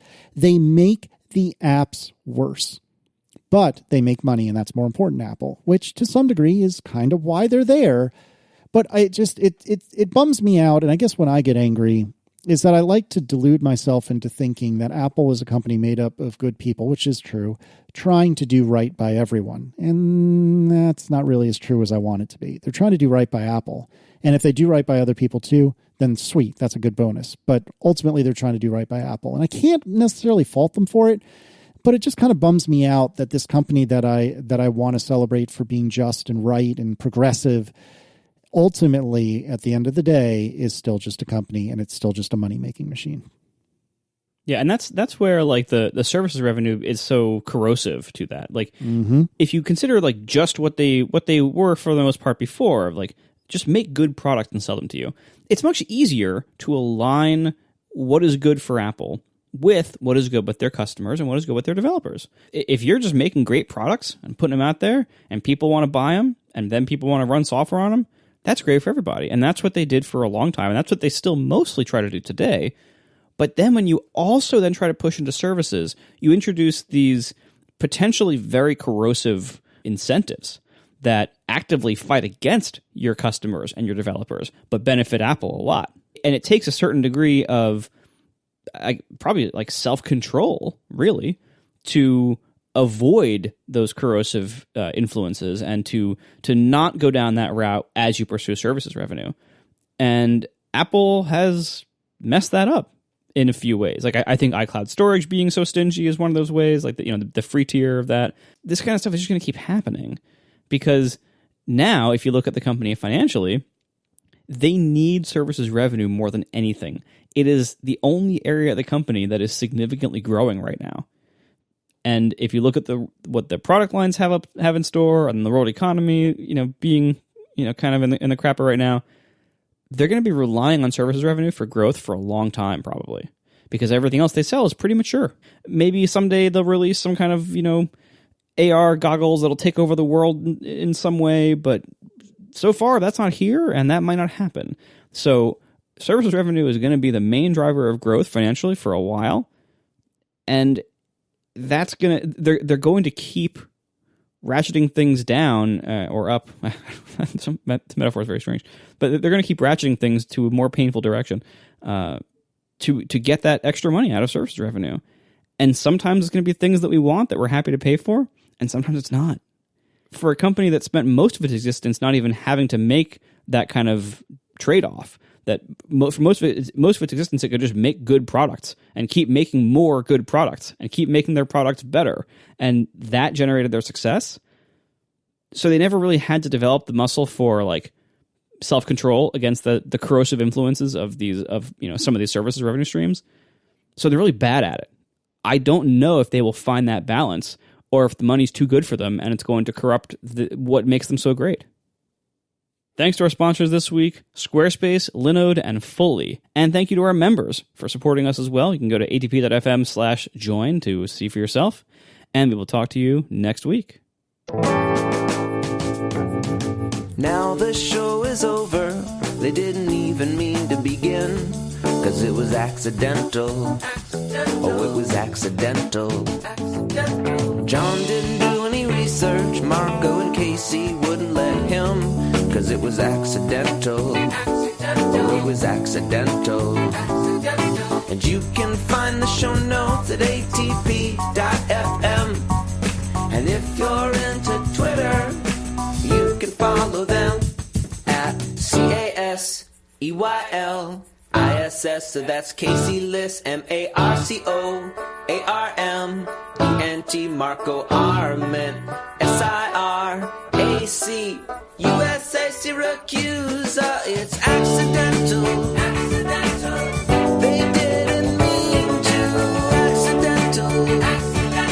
Tech podcast so long.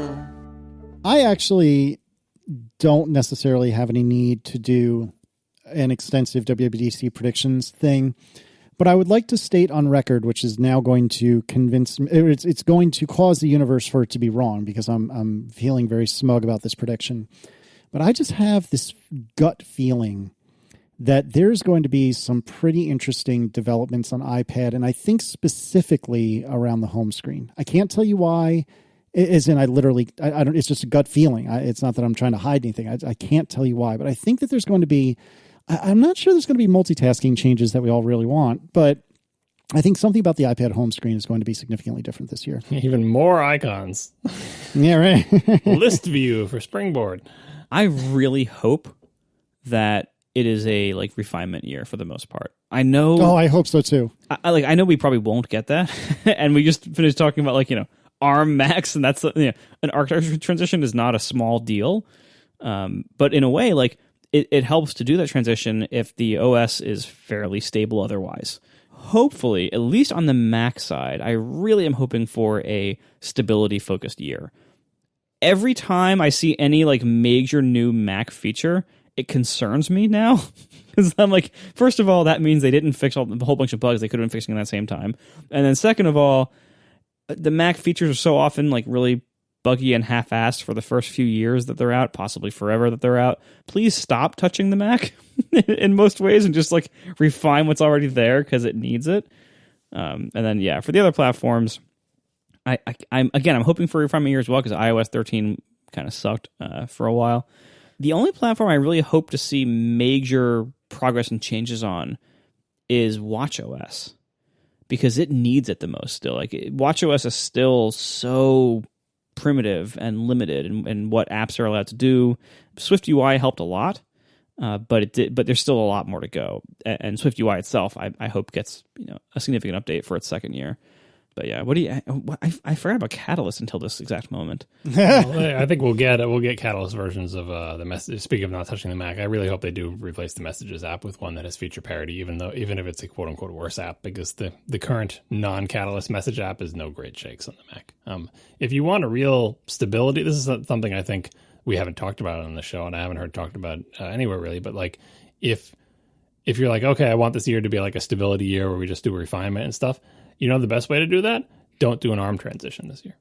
Just delay it another year. Have this be a refinement year, like you just said. No major new features. Maybe you get new Catalyst apps on the Mac, but in general, everything is it's all stability release and also no ARM transition. And we would all be sad because we've been talking about ARM transition and all the rumors, and I think we'd all be disappointed because we're all getting psyched up for it.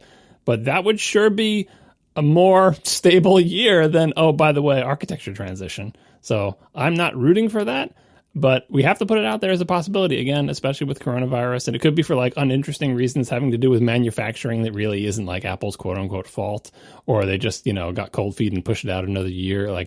Things like this happen. All right. So I just, if you're listening to this show before WWDC, I want you to at least have some preparation in your mind, maybe it won't be ARM this year. And then you'll be pleasantly surprised when it is, and you'll get to enjoy it all the more. But that is definitely a way to make it a stability year. An ARM transition happening this year would actually let most developers treat it like a stability year for the app side, and maybe even most developers in Apple too, because most developers are not writing architecture specific code anymore. Those days are long behind us for most apps. For most developers, an ARM transition actually would not require very much work at all. It would be a lot of work for some developers. Anybody obviously writing assembly code and anybody relying on all the frameworks that we were talking about earlier that are probably going to be deprecated like OpenGL, or probably going to be removed like OpenGL. But for most developers of most apps, there's not going to be much to do. And so that actually might kind of enable a stability year, for on a lot of different fronts. There's also your dependencies. Like if you're, I know you don't use a lot of dependencies in your code, but that's not the case for other applications. And so you have to also wait for all your dependencies to be sort of both ported and validated on ARM. And, it's quite a long chain for a long application. It's not even entirely under your control how easy it is to port your app. I don't think it'll be a big deal. Again, we've gone through it twice. Like, developers will get it done, but the bigger the app, the more potential there is for it to be quite a lot of work just to get the thing working and and performing well. Like, that's the other aspect. Like, just because it compiles and runs and doesn't appear to be any bugs, how's the performance?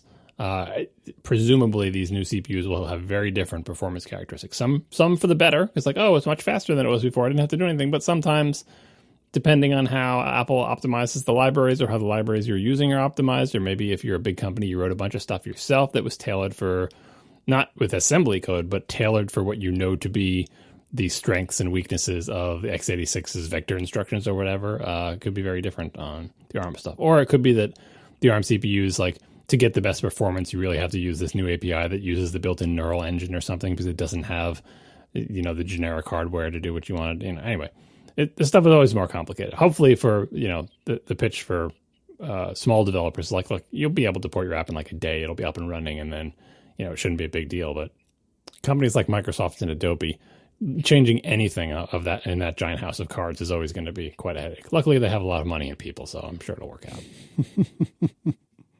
So, John, if you had one Ricky pick for WWDC, what would you pick?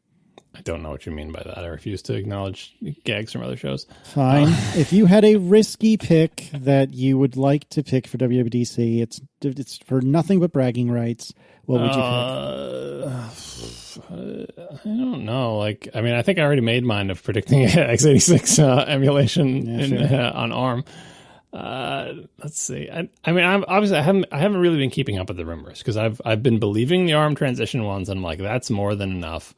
Beyond that, I'm with Marco. I'm mostly hoping that there's not anything that I'm not thinking of. Like, I would be so overjoyed if like bugs got fixed, like with existing features. The only thing that I haven't heard rumored at all that I would be excited about that I think is worth doing is improvements to Time Machine, taking more advantage of APFS. But that's it. That's I think that will happen eventually, no matter what. But it would be cool if they made further advancements this year. Just because, but like everything else, I just want to fix all the bugs and make everything better and faster and more stable and have a cool ARM transition.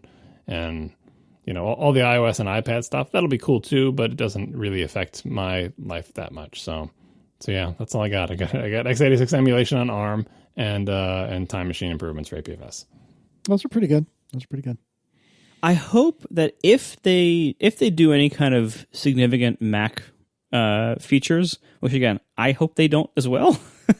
I think if they put a lot of effort into changing the Mac beyond the ARM transition, that might be a failure to read the room.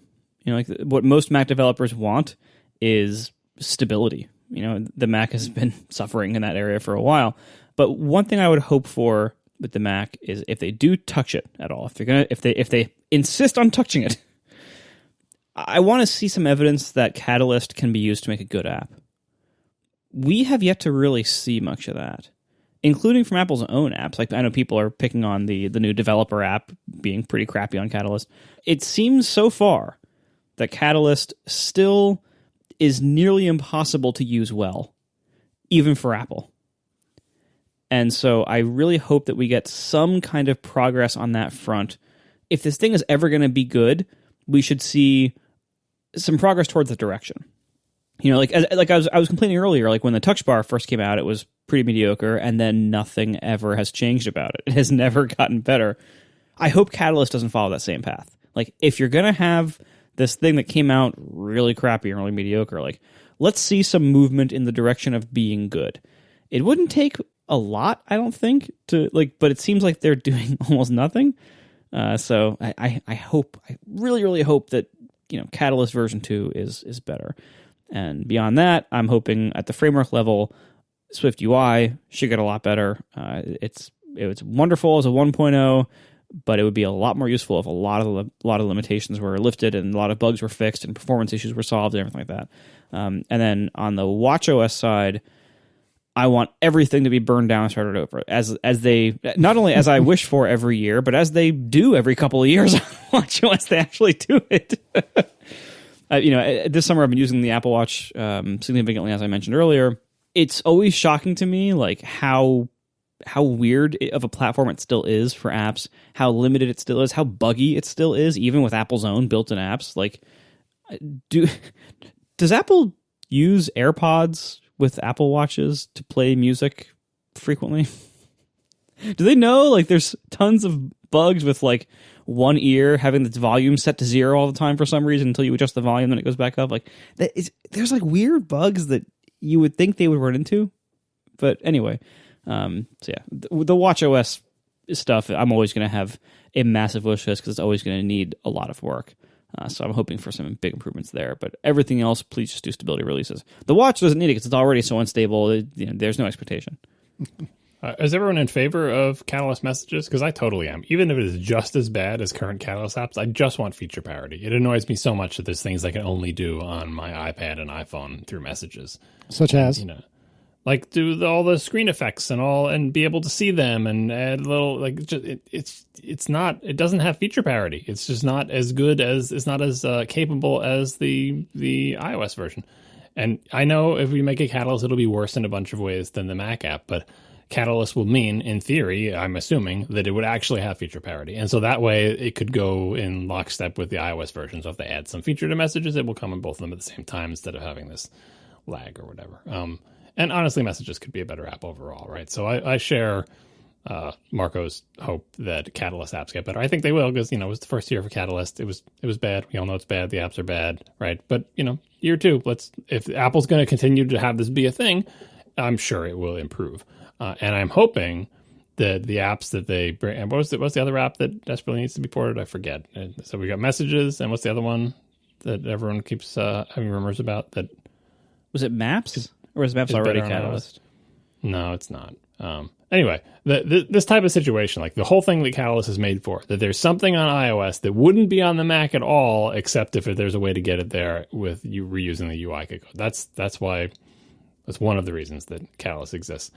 Apple itself needs to start doing that. I did it before with like voice memos and a whole bunch of other stuff. It's like, okay, yeah, right. You're right that those wouldn't be on the Mac if you couldn't just reuse the code for iOS. But honestly, they're more like a proof of concept. Like messages is getting into serious apps that you care more about. Hopefully they never do it with Mail. Boy, that would be a nightmare. Mail has gone Catalyst. It'd be like, no, just destroy that application. Speaking of messages, slight tangent, something I really, really, really want, and it doesn't seem to me like it's impossible, but I really want to have support for what do you call it? The tapbacks, the thumbs up, thumbs down, haha, exclamations, etc.